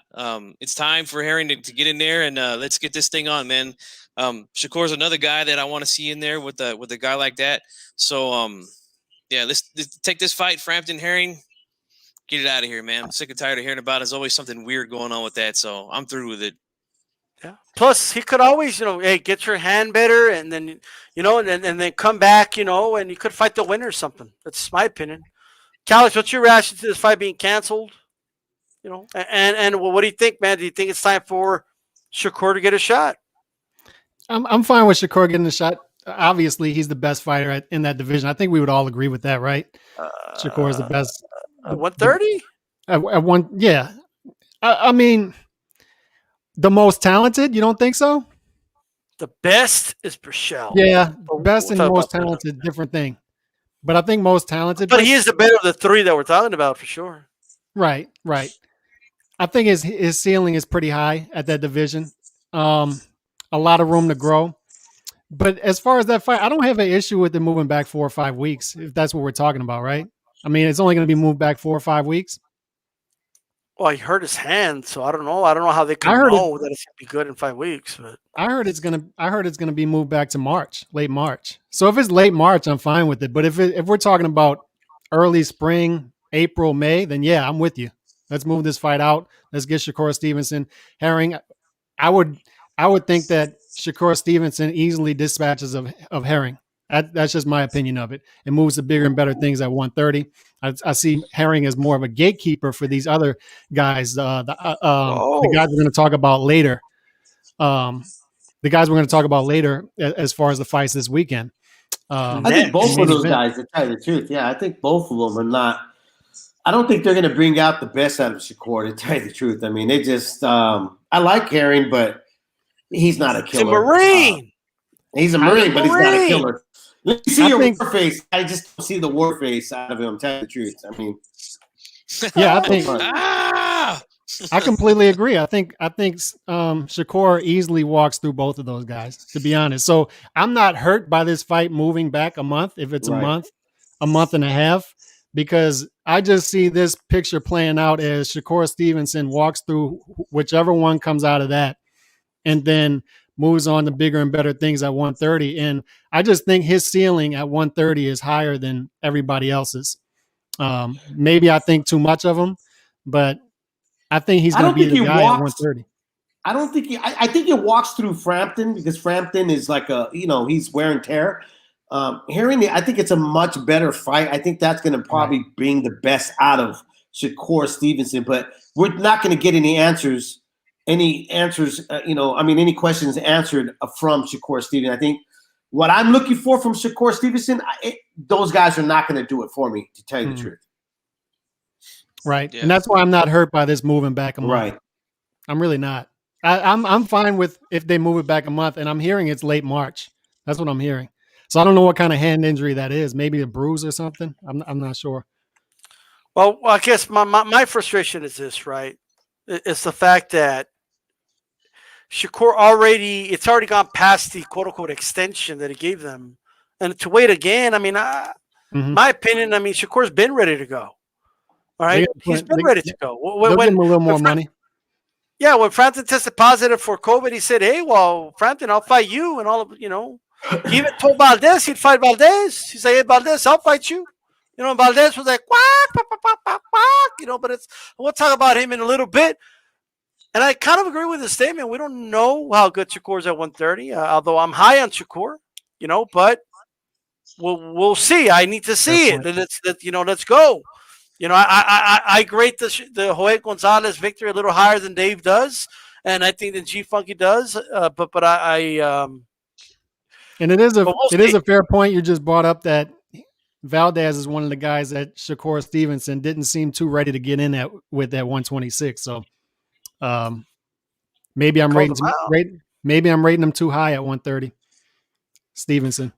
But let's get to the main event of the evening, ladies and gentlemen. You know what I mean?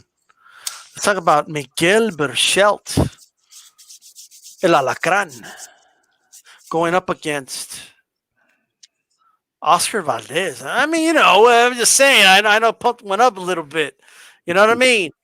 But Berchelt Valdez, first of all, ladies and gentlemen, get ready. Because this is going to be a fight of the year candidate for as long as it lasts. This is going to be a fight of the year candidate. It is impossible for this fight to be boring. It is impossible for this fight not to be action-packed. We got two Mexicanos, two proud ones, getting in the ring, and there's only room for one. Only room for one. Now, we have a long history of two Mexicanos getting in the ring. The one that always comes to mind for a lot of people is Eric Morales, El Terrible, against Marco Antonio Barrera. Now, I'm not saying it's going to be that now, but I mean we've seen the rivalries that have happened in the past. And right now, ladies and gentlemen, we have a civil war. We have a civil war brewing here in HCP. Some beef on HCP. Because G-Funk is convinced. G-Funk is out there selling wolf tickets to people. Live on the internet, too. He put on his channel. I'll pass it Tell out. people how Valdez. Tell people that Valdez is going to win. I know G-Funk gets off on people losing money and stuff like that, but we can't do this to people. We can't be telling people that this guy's going to win when he's not. Miguel Berchelt is going to win. And ladies and gentlemen, for those that don't know, can I get a witness? Can I get a witness? Let me tell you something. DStyleBoxing and Chief Funky Boxing have a bet. And the bet is the loser takes a pie in the face, HCP 50 next week, live on the air. And you know what? If we got a guest on, you're going to have to do that interview with a damn pie in your face, Chief Funky, right? I mean, what happened to you? I lost a bet. Let me tell you something. It's like Hector against Achilles, bro. What happened to Hector, G Funky? What happened? I don't want he got dragged in a chariot. Okay, by the horses and shit, he got dragged. Right? That's what happened. He got dragged. Right? Remember what Achilles told his brother when he thought he killed Achilles? Because right now, Valdez thinks he could beat Berchelt because he's inspiring and because he has Canelo in the team. He thinks he could win. He thinks he could win. He will not win. All right? You remember what he told him? Remember what he told him, G Funky? You remember what Achilles told Hector? You fool! You thought you beat me? When I beat you, I'm gonna take out your eyes and your tongue, and you will wander the underworld, blind and like a fool. And people will look at you and say, "Look, that's the fool that thought he beat Achilles. That's Valdez, the fool that thought he was gonna beat Miguel Berchelt. He's gonna lose the fight." But before I go to you, Chief, I'm going to make you wait, Chief Funky. I'm going to make you wait, Chief Funky. Yeah, I'm going to go grab a beer. You go ahead and go around. I'll be right back. I'm going to make you wait. Dave, who's going to win this fight? What fight are we talking about again? Well, you're right. It's not a fight. Oh man, I like this fight. Execution of Valdez. Go ahead. Híjole, Valdez. You know what? I like this fight. I know that they've already been crowning Eddie Reynoso as to be like this great trainer, and he's doing this. And well, I think this is gonna have to. This is when we're gonna find out if Eddie Reynoso is this great trainer. Like, you know, what has he really done with Oscar Valdez? You know, Oscar Valdez got a great uppercut. He knows how to put punches together. But my biggest problem with Oscar is that he likes to walk himself back, you know, and he traps himself. Miguel Berchelt sees that he's gonna automatically jump all over. I mean, Miguel's all he's got to do is just be himself. It's Oscar who has to adjust to what Miguel's gonna do. Can he adjust to it, or is his pride gonna take over and he's gonna believe that he's the stronger, bigger guy? I'm thinking that Eddie Reynoso in there, because they watch so much fight film, and that's why they've perfected and made Canelo Alvarez a far better fighter from the beginning since they've had him. I'm believing that that's not the game plan that they want Oscar Valdez to go out there with. They want him to use the angles. They're going to want to turn Miguel, you know, make him pivot where he drops his hand. They're going to want him to, you know, do some pot shots and move and not overcommit, not be stupid about it. But it's gonna rely on Oscar. Is he gonna, you know, be smart enough and not prideful enough to go out there and try to show who's the more macho Mexicano in this fight? To me, it's just really, really hard, because Miguel's gonna go out there and he's gonna actually make him fight. He's gonna push him back, you know, and if they didn't work on him, like jabbing and stepping backwards, it's going to be a long night for Oscar. So my pick is going to be Miguel by a late stoppage over Oscar Valdez. Look at that. Knows what he's talking about. Did you learn anything, G Funky? Did you pick anything of that up? Because we don't give knowledge for free around here, okay? Do you understand me? All right? And I'm still going to make you wait, G Funky. You stay right there, G Funky. I'm like Mayweather, making like me made Shane Mosley wait in the locker room. You wait right there, all right? Calix. Please talk to this guy. Talk him out of it. Look, man, I love that y'all are raising the stakes. I love this. Love it. I love this card too. And I don't know if y'all talked about the fight right before this. That's a sneaky fight too. And I love that card because Velez is a guy who can give that young kid Flores a test that night. So don't sleep on that fight either. I love that fight. But this fight has fight of the year written all over it. It's good big guy versus good little guy, right? Smaller guy versus a bigger guy. This is going to be a tough fight for Valdez. Tough fight. That's why I have a lot of respect for G Funky right here by dropping his balls here, because I don't know if y'all saw the Vegas odds for this fight. They're making Valdez a healthy underdog. I mean, he is plus 300. Yeah, it's not that far off. Yeah, exactly. They hired G Funky to get all those fools to bet for Valdez. But go ahead. But I was surprised to see that, because I mean, you're talking about a guy who hasn't lost yet, a guy who is heavily avoided at 126. I mean, nobody wanted a piece of that guy at 126. He can give you different things in the ring. He can either buy. They've been doing a good job of. Well, we're going to see what kind of boxer. That's what I'm looking to see here is. I'm pretty sure they're going to try to use those angles, as you were just saying. They're going to try to make him box, because if this turns into a war, you have the bigger guy in Bercelt. I mean, he's big at 130, and he's bigger than Valdez, and he can punch. So does Valdez want to get into that war with him? I don't know. But I tend to think they're going to come out and box, use the angles. But does he turn back into himself? You know, Valdez is going to want a war here. And I think a war is going to break out in the middle rounds. I want to pick Valdez so bad. I want to pick him so bad. G Funky, I got a lot of respect for you, man. It's like the R. Kelly song. My head is telling me one thing, my heart's telling me something else. But look, my head is telling me Bercelt here. Right? I mean, that should be the pick. He's the bigger guy. We're looking at a war here. There's a reason that Vegas has Valdez a plus 300 underdog. But you know what? I'm with you, G Funky. I think some magic's going to happen Saturday night. I'm going with Valdez, the heavily avoided guy at 126. I don't think the bigger good fighter is going to beat the smaller good fighter. I think that the small guy is going to come up to 130, win a belt in the second weight class. Valdez is going to win. D-Style, you're going to have that pie in your face next week. Valdez. Now look at we got A-Rod already drinking the Kool-Aid. We got Rump MC drinking the Kool-Aid.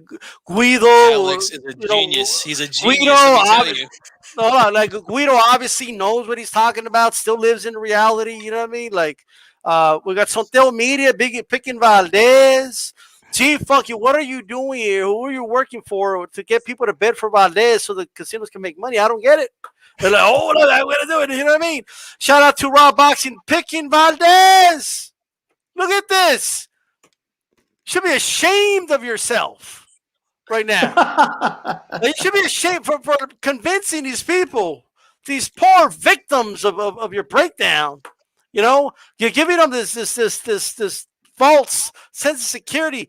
Calix, you were ready to say Berchelt the last minute. Okay, I'm going to go for him. You fell for the hocus pocus. Shout out to Teresa D says, who's down with HCP? Sometimes you have to go with your gut.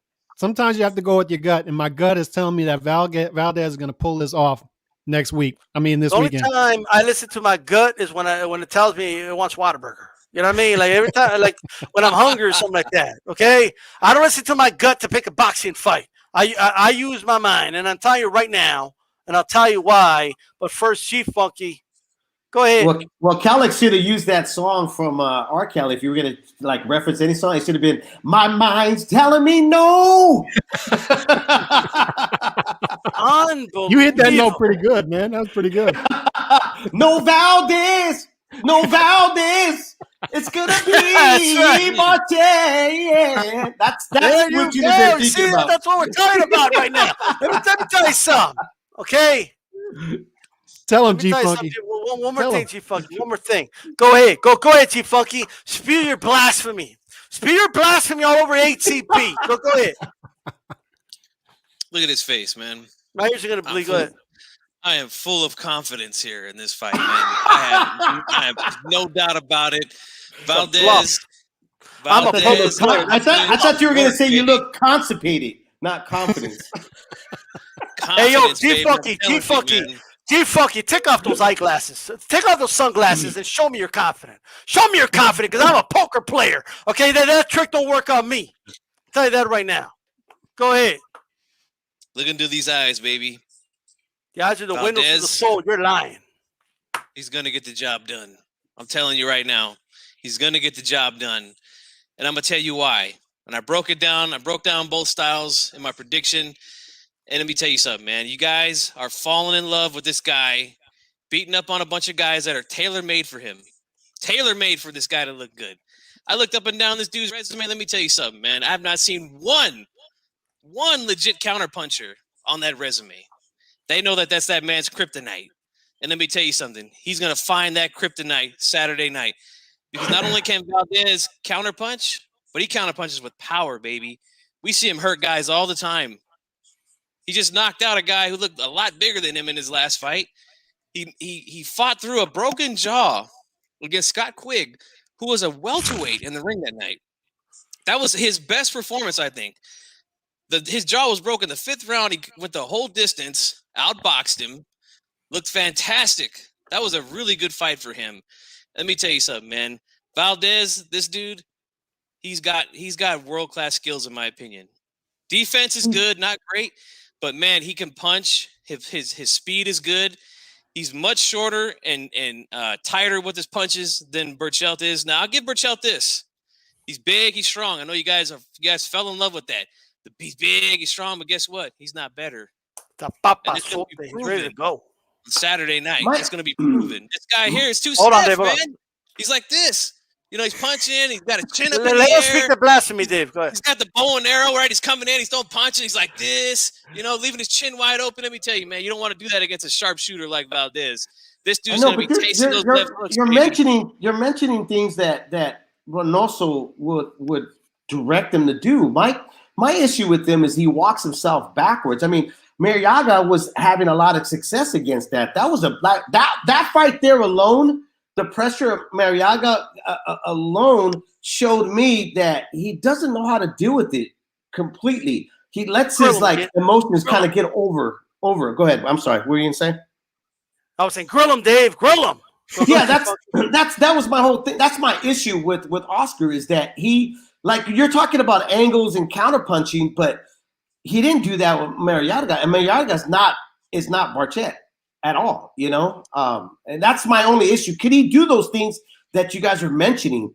You know, can he do the game plan that I think he's going to do it for a short period, but I think he's going to fall back to who he is, which is Oscar Valdez. Go ahead, you fucking. Let me tell you something, man. I think you guys are really underrating what Valdez can do, man. He's got very good upper body movement. He changes levels very well, and I think this is the key. I seen this a lot in what I seen when I was studying film on Berchelt. When guys change levels on him, when they get low on him, right, to avoid shots, he doesn't do the same. He just stands right there and he punches down at you, keeping his chin right in the air. I seen guys come straight up with left hooks and catch him, uppercuts, everything. Valdez's bread and butter is that left hook. And let me tell you something. If he's going to be bringing it from down in that position, generating that kind of power, I think he's going to hurt Berchelt. And here's another thing. I keep seeing you guys in the chat, all right? Oh, he got dropped by this guy. Oh, he got dropped by, man, Berchelt. He got dropped by Adam Lopez. I mean, Adam Lopez is not a world beater, though, you know? That's what they're mentioning. He got stopped by some bum. No one's even heard of this guy. Where's this guy at now? He's probably driving cabs down there in Venezuela, wherever he's from. Can we talk about more recent fights? Can we talk about the last 3-4 years, or you want to go all the way back? Who's he been in there with in the last couple of years? He fought Richie Valens in his last fight. Not my Richie. That's who he fought in his last fight, man. Get out of here, Valens, bro. Get out of here, bro. Richie Valens, bro. Let me tell you something. If your name's Richie, you can bring it. You know what I mean? But let me tell you something. But wait, we'll talk about that, Raw. We'll talk about that. Let me tell you something about Valdez, bro. Okay, one thing that, first of all, don't talk to me about defense. Mm-hmm. You're talking about defense? And Valdez, you say he has good defense. Good defense. That's good defense. Give it to him, D-Style. No Vaseline. Give it to him. That's good defense, Chief-Funky. Every time, first, he doesn't move his head. Berchelt does? Center line every time. But here's the difference. Berchelt likes to fight that way. All right? He's going to get knocked out that way Berchelt's Saturday night. better engaging distance anyway, bro. That's number one. Number two, Valdez admires his work every time he throws a combination. Every single time the dude's like, oh, yeah, chingon. And then that's what he does.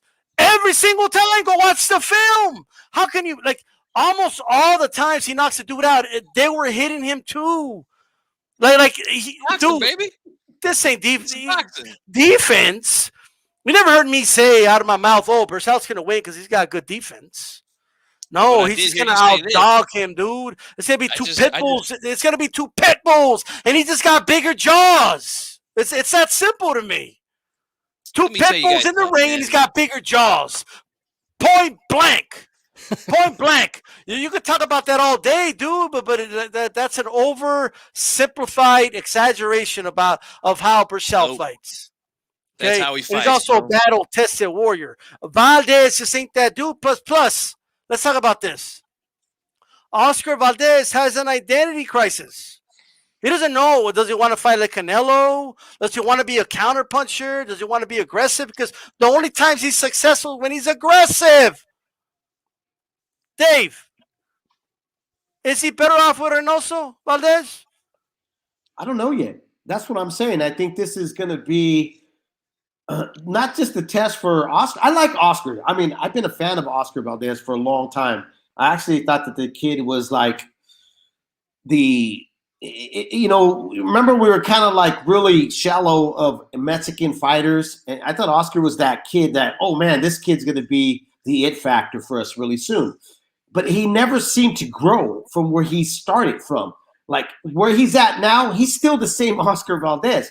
So I don't know what Eddie Reynoso has done for him. We're going to find out. Is Eddie Reynoso the real deal? Because I see a lot of folks giving Eddie Reynoso the stamp because of Canelo Alvarez. The way they used to do for Virgil Hunter. Remember that? Everybody was like, Andre Ward's great. Virgil Hunter, greatest trainer. And then Virgil got a hold of all these fighters, and they didn't look that great. So is Eddie Reynoso that type of trainer? I don't know. We'll find out, though, this weekend. Hey, but he helped Amir Khan go from hopping around and getting knocked out to sliding and getting knocked out. You know what I mean? Remember that? Oh, yeah, I really learned this from Virgil. Instead of hopping, I started sliding. Well, I mean, to give him credit, I mean, look, for Virgil with Amir Khan, is that Amir Khan used to, when he got knocked out, he did fall backwards and land on his head. This time, he used to get knocked out, and he would land on the shoulder blades, then his head. So Virgil did help him out, you know. Let's be fair. That's right. Hey, shout out to Chief Bucky out here. Right, Chief Bucky, you better be holding aces. I don't know what's the ace in the hole Chief Bucky thinks he has, but I'm a poker player, Chief Bucky. I'm holding 5 aces. And I see, just the fact, first of all, 5 aces, I already know you're lying. Okay, that's number one. Okay? That tells me you already had an illegal ace, okay, in your sleeve or something. Right, that's number one. Hey, Calix, talk to us. Like what have I finally did what I just say after you said it convince you that you were wrong and you want to apologize and move on and pick yourself? No, y'all bring up great points. Y'all do. And I've thought about all that. My question for you is, and I've thought about this week on what you just said, because I've had some of the same thoughts. You brought up that he's a guy who doesn't quite have an identity right now in sort of a conflict. Does he want to be a boxer? Does he want to be a fighter? I tend to think on Saturday night he's going to turn into a fighter. He's going to turn into who he was. But I don't see what Reynoso's been doing with him these past couple fights. I don't think that's taking him in a different direction. I just think that they're sort of modifying the way he fights. You know, I think they're adding to what he does in there. I don't think they're taking away from his warrior spirit or anything like that. I think they're just giving him some more tools, and he's able to carry that out. I really think he is. But how I see the fight playing out is those first couple rounds, Valdez is going to try to use that boxing ability. But like you said, it's going to turn into 2 pit bulls. It's just, to me, it's just a matter of when that fight. What is a bigger jaws? What's the bigger jaws?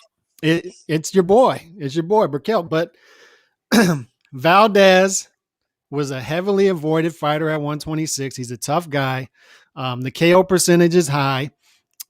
He's able to fight that fight. He is. It is much bigger guy. I understand that.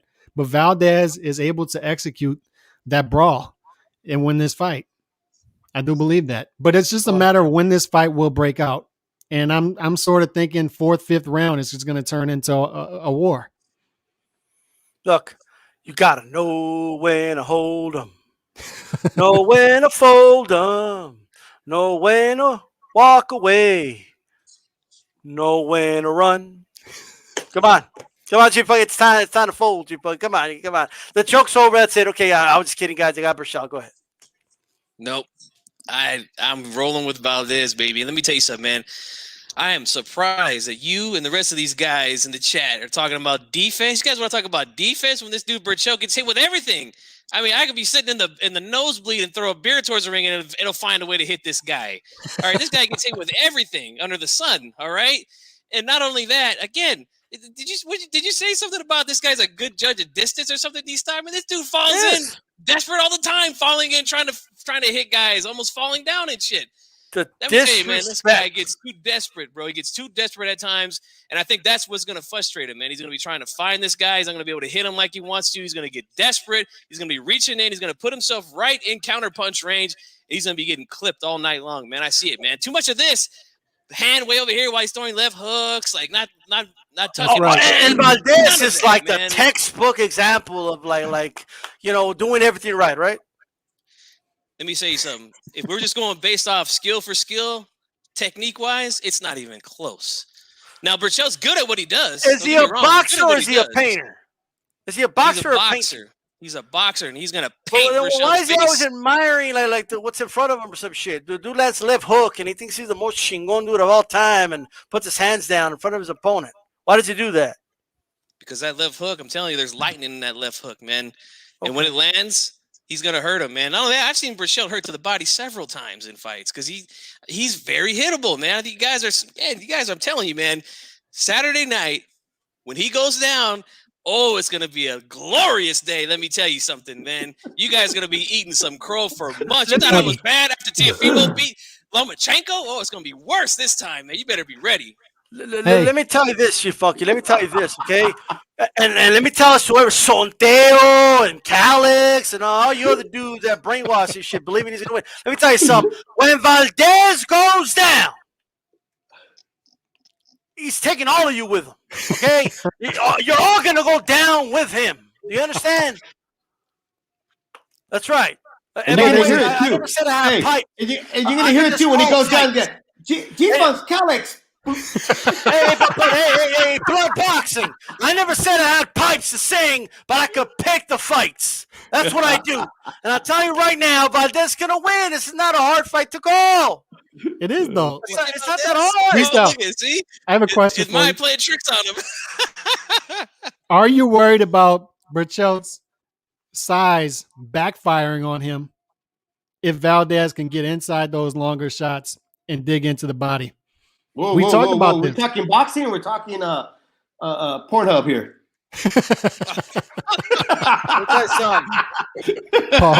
Pause. He's going to hit him to the body. The body. No, but all seriously, we're not going to see no more, okay? Let me tell you something. Because Blood will do the one thing he's never done, unsub. Like if I keep saying, so I'm going to stop. But let me tell you something, okay? Let me tell you something. I'll tell you that this right now, G-Funky, it's going to be glorious. It's going to be glorious when you take that pie in your face. It's going to be the most glorious thing I've ever seen. All right? I'm telling you that right now. Wear that shirt. So you can do it with like a cherry pie or some shit. You know, it can match your shirt, you funky.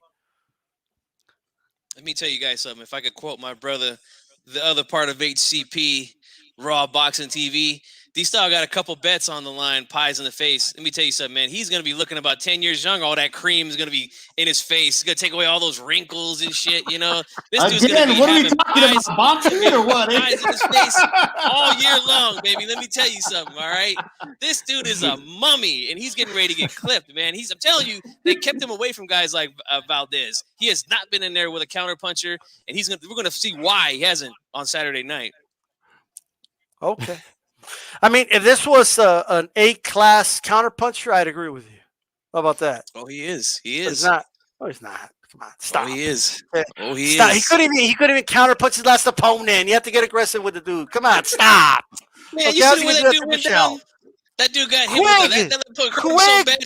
His legs look like Bambi when he's trying to walk. You know, that dude was hurt bad off that left hook, man. Okay. Well, we'll see how it goes. How confident are you, G-Funky? Raider wants to know. I got Fedio on the line, Holmes. Me and Raider got a bet going. I'm dropping some money through the bookie. I'm pretty confident he's going to win this fight. Let's do projections. What percentage for each guy? I'm going to give Berchelt 40% chance. Equally. 60-40, okay. Mm-hmm. So you say there's a chance. You're saying there's a chance. Right. Hey, Dave, give us a projection, man. Percentage chance to win each guy, in your opinion. Man, I got Berchelt by 80%. I think he could get the job done. And then 20% Valdez. Like I said, I think it really falls with that game plan. Can he stick to it? I just don't see it happening, man, to tell you the truth. You know, even though I don't like betting against G-Funky because he's pretty good with his bets. But when he starts talking about cream all over my face, that just threw me off. And I'm like, I'm gonna stick with the other vato. Well, whoa. All right. We're talking about pies, you two. Okay. Let you guys know, okay? Well, we had Calix talking about guts and inside all that. I was like, what the hell? What did I end up on over here? Maybe he was talking about Dexter. You know what I mean? Andre says 50.1. First homeboy starts off with Art Cali. Let me read the chats here really quick. Chicano has a 35, 65, 35. Drop your projections, guys. All right. 1 in 1,000 says haplotype. All right. Oh, wow. So a lot of interesting. Andre says 50.1%. to 49.9% Valdez. He's got it 50, just a 50-50, brother. You know what I mean? Like, shit. Calix, give me a projection. I would say close to that. I would say 51-49. I really came into this fight thinking it was a toss-up. I'd like to think that I was more confident than that, but I was really surprised when I logged in. Me. Calix, come quick, see. Here we go with the singing again. Now, you know what I mean? Now we got Pac. But no, look, I was surprised when I logged on to Just Bet earlier and saw that he was a +3. It was up to like +293. Right. I was really surprised by that. I see this more. I think they're very much undervaluing what Valdez brings to the table. I see this as close to a toss-up fight. So I'm just going on my instincts, Mir. Here, I think Valdez is going to win the fight. Look at this. 85-15. Valdez is Aaron. What's the matter with you? Wow. Not even J-Funky said that. What's the matter with you? So tell 55-45 Valdez. Okay, all right. 70-30 boxing historian says 69.9 Valdez. Whoa, I don't know where's her mind at. Right? HLD Bercelt 85% chance. The math don't even add up on that one. Yeah, 69% chance that Valdez wins. Raider, shout out to you, Chief Funky True or Cal Spirit. All right. Let me tell you guys. Let me give you my projections, guys. All right. 100. I'm not playing. I'm not doing a shout out to a milk car. We love you, shout baby. out to a milk car. You know what I mean? Out there on the vacation, you know. But hey, William Boxing, I appreciate the support, brother. Much appreciated, and everybody tuning in. All right, make sure you guys hit my like button. I got it. 75-25. Berchelt. 75-25, which is right along the lines with the odds, I think. I think the odds makers got it this time. The odds makers are smart guys, G-Funky. You know what I'm talking about, G-Funky? They're like really, really smart guys. G-Funky's having a seizure over there. I know that's not Berchelt. I don't know what you're imitating. That's not your Berchelt. boy. That's your boy right there. Okay, this is Valdez. Okay. Anyways, guys, I'm gonna go ahead and drop my post-fight. If you guys don't mind, I'm gonna give my post-fight thoughts now. You know what I mean? What a performance by Berchelt. I was right. He knocked him out. It was easy work. Chief Funky, what are your thoughts on the fight, man? Man, I'm sorry, D-Style, that you picked Berchelt, but I told you this was gonna happen. You got to start listening to me when I tell you. All right, I told you about McCaskill, all right? You was in big disagreements with me in that one. She came through. Oh, okay. That's what's gonna happen here, man. That's what's gonna happen right here. Hey, Dave or Calix, you happen to have a broken clock in your house somewhere? Do you? No? Your microwave? You tell me your microwave has the exact clock, like and everything. Your oven. Because everyone, like even when you plug the microwave back in and it's flashing 12 twice a day, that oven's on point, like on point. You know what I mean? Like, I was right. What happened at noon? I was right. You know what I mean? That's what you're doing right now, bro. That's what you're doing to me. Plus, the Queen's gonna get her belts back anyway. You know what I mean? We'll talk about that fight later, but she's gonna get her belt back anyway, right? Collected all the belts, and then this girl comes around, wins one fight, and gets all the belts. I don't think so. Okay, we got Philly Irish on here. I Buy Houses on here. Puerto Rican Rum on here. Man, this has been a great show. LT says 60-40. Alacran over Valdez. See, LT, he knows what he's talking about. Okay, LT has that high IQ. I could tell just off of him picking the decision right. You know what I mean? So with that said, guys. Dave, anything you wanted to add about this fight? I'm excited. I can't wait. I just can't wait to see next week the cream, dripping all over your face. G-Funky. No, this would be a really interesting fight. I'm looking forward to it, man. I hope it's just going to be like a Morales versus Barrera, man. I'm hoping. And, may the best man win. If you guys come in, make sure you hit my like button. Shout out to Punch Drunk, by the way. He had Gabriel Flores today, so make sure you guys check that out. see some of you coming in from after watching that. So I appreciate you guys coming in. Make sure you check the archive, man. We had Chocolatito's trainer on. We had a young prospect on, 7-time. Okay. Amateur national champion and Sam Arnold III.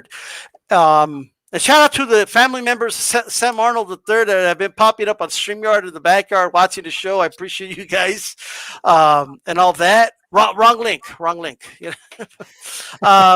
Hey, Calix, come on, man, talk to me. Any last thoughts you have this fight? Are you more excited after tuning in to and being part of HCP for this fight? I was already excited about this fight, Calix, but knowing that you guys have all this on the line, I'm even more excited now. I'm gonna be tweeting y'all. I'm gonna be tweeting y'all the whole fight. I know y'all gonna be sweating this one out, but my post fight thoughts next week are gonna be. I have no doubt in my mind that, man, I was on the fence with this fight. It's a 50-50, but G Funky brought me to the promised land, and we're gonna watch you catch that pie to the face, D-Style. Valdez, but no, man, this is a can't miss fight. Stylistically, it's only going to play out. It has to eventually play out one way, and that's just a war. It has to. That's right. Hispanics calls him panic. Hit my like button, Chief Funky. First of all, before you give me any other thoughts on this fight, Raider has a proposition for you. Chief Funky, if you win, I will send you $100. If I win, all you have to do is wear a Dodgers hat on the next HCP, and everyone has to be able to see you wearing the hat, showing your face. But without the glasses. That's even worse than cream covering your face. I knew you were bluffing. Here's the thing. Do it. You don't think he's going to win? You don't think he's going to win? Raider. Me and Raider already had $20 on the line. We'll stick that. Because I'm a man, I'm a man that likes to honor my bets. But that's a bet I don't think I can honor, man. I could never put a Dodgers hat on it. Never, man. All right, how about shaving your mustache, but leaving just the outside, Like, shave it in the middle, but leave the outside if you lose. I got $20, Raider and I. No. I got $20. I'm gonna put some money through the bookie, and then we got the pie in the face. So I got a lot of bets going with this one, man, and I'm ready. I'm pumped up, man. And you guys, I'm telling you, I want all you guys in the chat, man, to come back here, man, when your guy loses. All right, don't be running and hiding like some of the Lomachenko fans did when we told you guys that Teofimo was gonna beat him. You guys are so confident, right?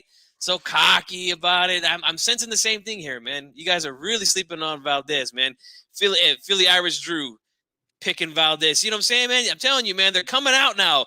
It's fight week. We're seeing more and more people pick Valdez. They know something's going to happen, man. And I'm telling you, man. You know what it is? Everybody wants that Cantinflas mustache, bro, as the bet. Forget the pie. There wasn't any boxing on, and they just want to pump themselves up. Like, everyone has to believe in something. You know what I mean? And once in a while, they pick something that ain't a thing. Like every Super Bowl, everybody goes for the underdog. It's what people do. It's like a thing. So everybody's just going for Valdez for fun, right? But when he takes that beating, it's not going to be fun because it's not meant to be fun. Okay, a beating is. It's going to be a beat down. It's going to beat him down. It's going to stomp him. Is what he's going to do in that ring. That's what I think. Black Sunday says, don't ever put yourself in a position to put that disgusting Dodgers cap on. Exactly. The beef is real. I'd rather die than wear a Dodgers hat. All right, that's how deep it runs up here, baby. Come on. They're the world champions, you funky. He got this, baby. 3 world titles in the last 10 years, and we have to win it in no Mickey Mouse season like this year, all right? Hey, damn, bro. You're putting asterisks? Putting asterisks next to the That's an asterisk, baby. I want to see him get the job done for real, all right? Yeah. 60-40 Berchelt. How's it going? I got Berchelt, obviously, guys. I think it's going to be a great fight in all seriousness. I think it's going to be a great fight, and I do believe that the winner of the fight will be Berchelt. I don't want to take the face, but if I have to, I got a man of my word, and I will take that pie to the face. But let me tell you something. How we got to do it? I'm lining them up. Line them up. Okay, these dudes doing pie bets with me. Line them up. Uno por uno. Like pie. pie. You guys pie. notice his internet's getting bad. It's trying to save him. All right, he's trying.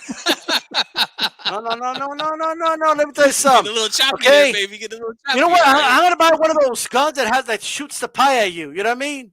I need it. All these pie bets are gonna be winning. And I'm gonna be like, let me the pumpkin pie for Chief Funky. All right, get over here, Glenn. Little pumpkin pie for you, or cherry pie, whatever. Okay, or apple pie. Let me put this for Raw. This was for you, Raw. Boom! You know what I mean? Right in the face. That's right. Now I've only lost one pie bet before, and the dude happens to be in the panel, but it's okay. Okay, but that was a fluke though. I lost one too. It ain't pretty. And don't pull up with a cupcake. Don't pull up with a cupcake. I already got a two pie talking, eh?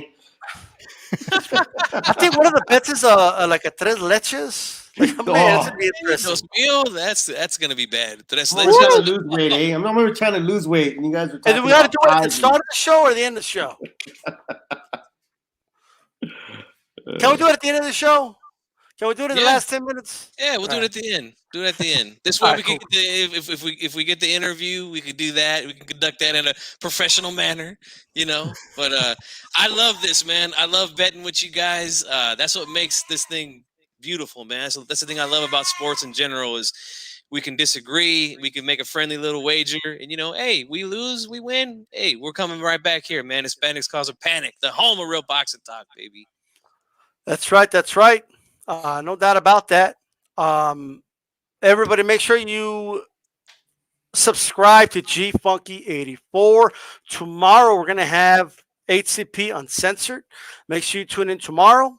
Make sure you subscribe to Calix Boxing 2.0, and make sure you subscribe to Leave It in the Ring here on YouTube and all that good stuff. And by the way, for those that are busy and you're working and you're in the office, whatever it is, tune in to Live It in the Ring Radio, Apple Podcasts, iTunes, iHeart, you name it, Stitcher, Pandora, okay? I mean, Spotify, we're on all of them. Just put Leave It in the Ring Radio Boxing, and it'll pop up on there. So make sure you do that. You can always tune in on their shot. And Maestro will be back next week, of course. Calix, give us some final thoughts, brother. Good day of boxing back.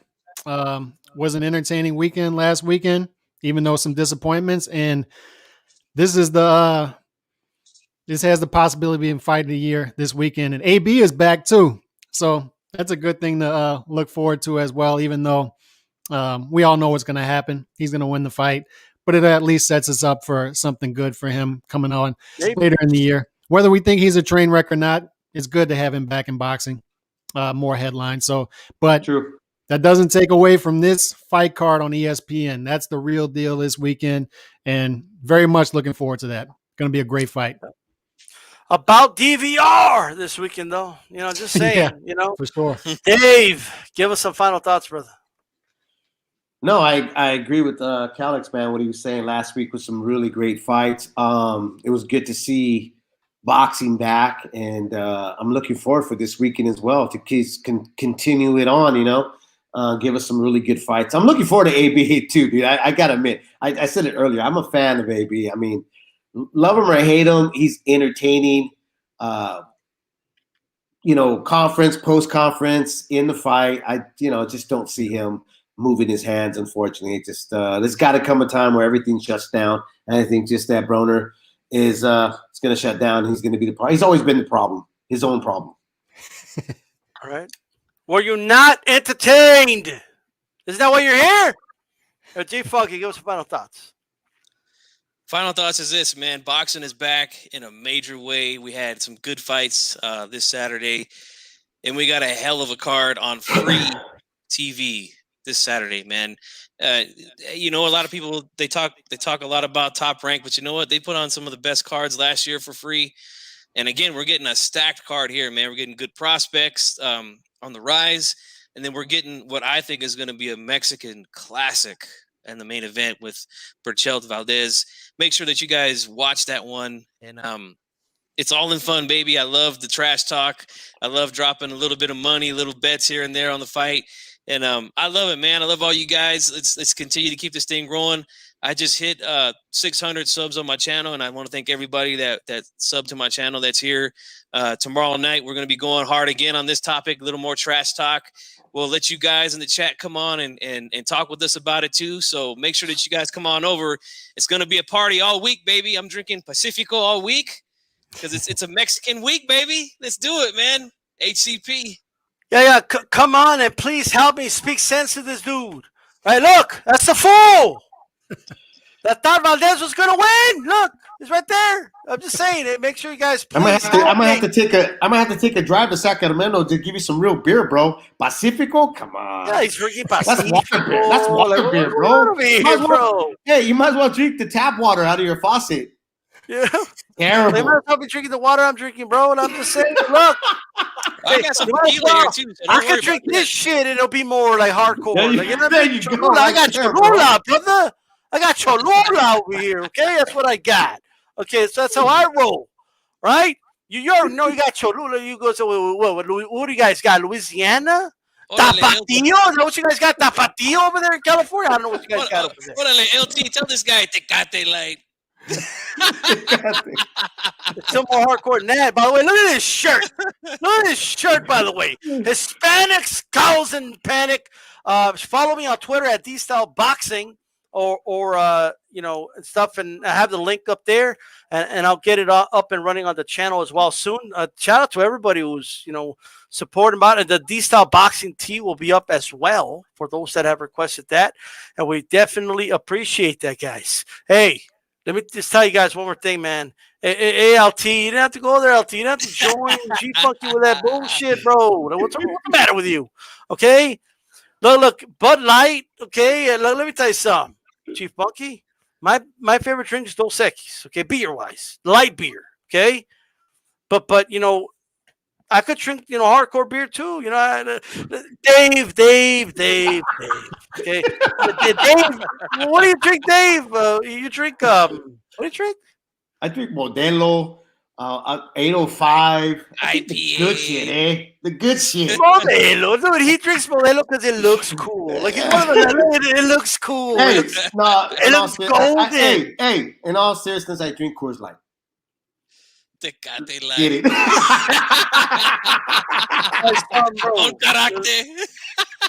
Con carácter, bro. Okay, con carácter. Right? Let me tell you something. All right. Let me tell you something. I don't drink Corona. I like Sol. I think Sol is better than Corona. Just shout out. No, I love Sol. Sol's a good beer. No, that's a great, Sol is great beer. Okay, Sol is good. Okay. Yeah. But we all know G-Funky and Calix buys Natural Light. You know what I mean? So what's going on with that? That's what I heard, Calix. Is that true? Michelob, huh? Michelob, baby. Michelob Ultra. There you go. There you go. Hey, guy. He's all White Claw. I'm more of a White Claw kind of guy. Hey, Raiders says they got this the last 45, baby. Who remembers that? The last beer. I'm taking it way back. Cooler, bro. That's why I buy it, bro. Like, hey guys, I brought some for everybody. And guess what? I drink the cafe. Oh, not long, babe. He's not walking to the party, 2 cases under his arms and shit.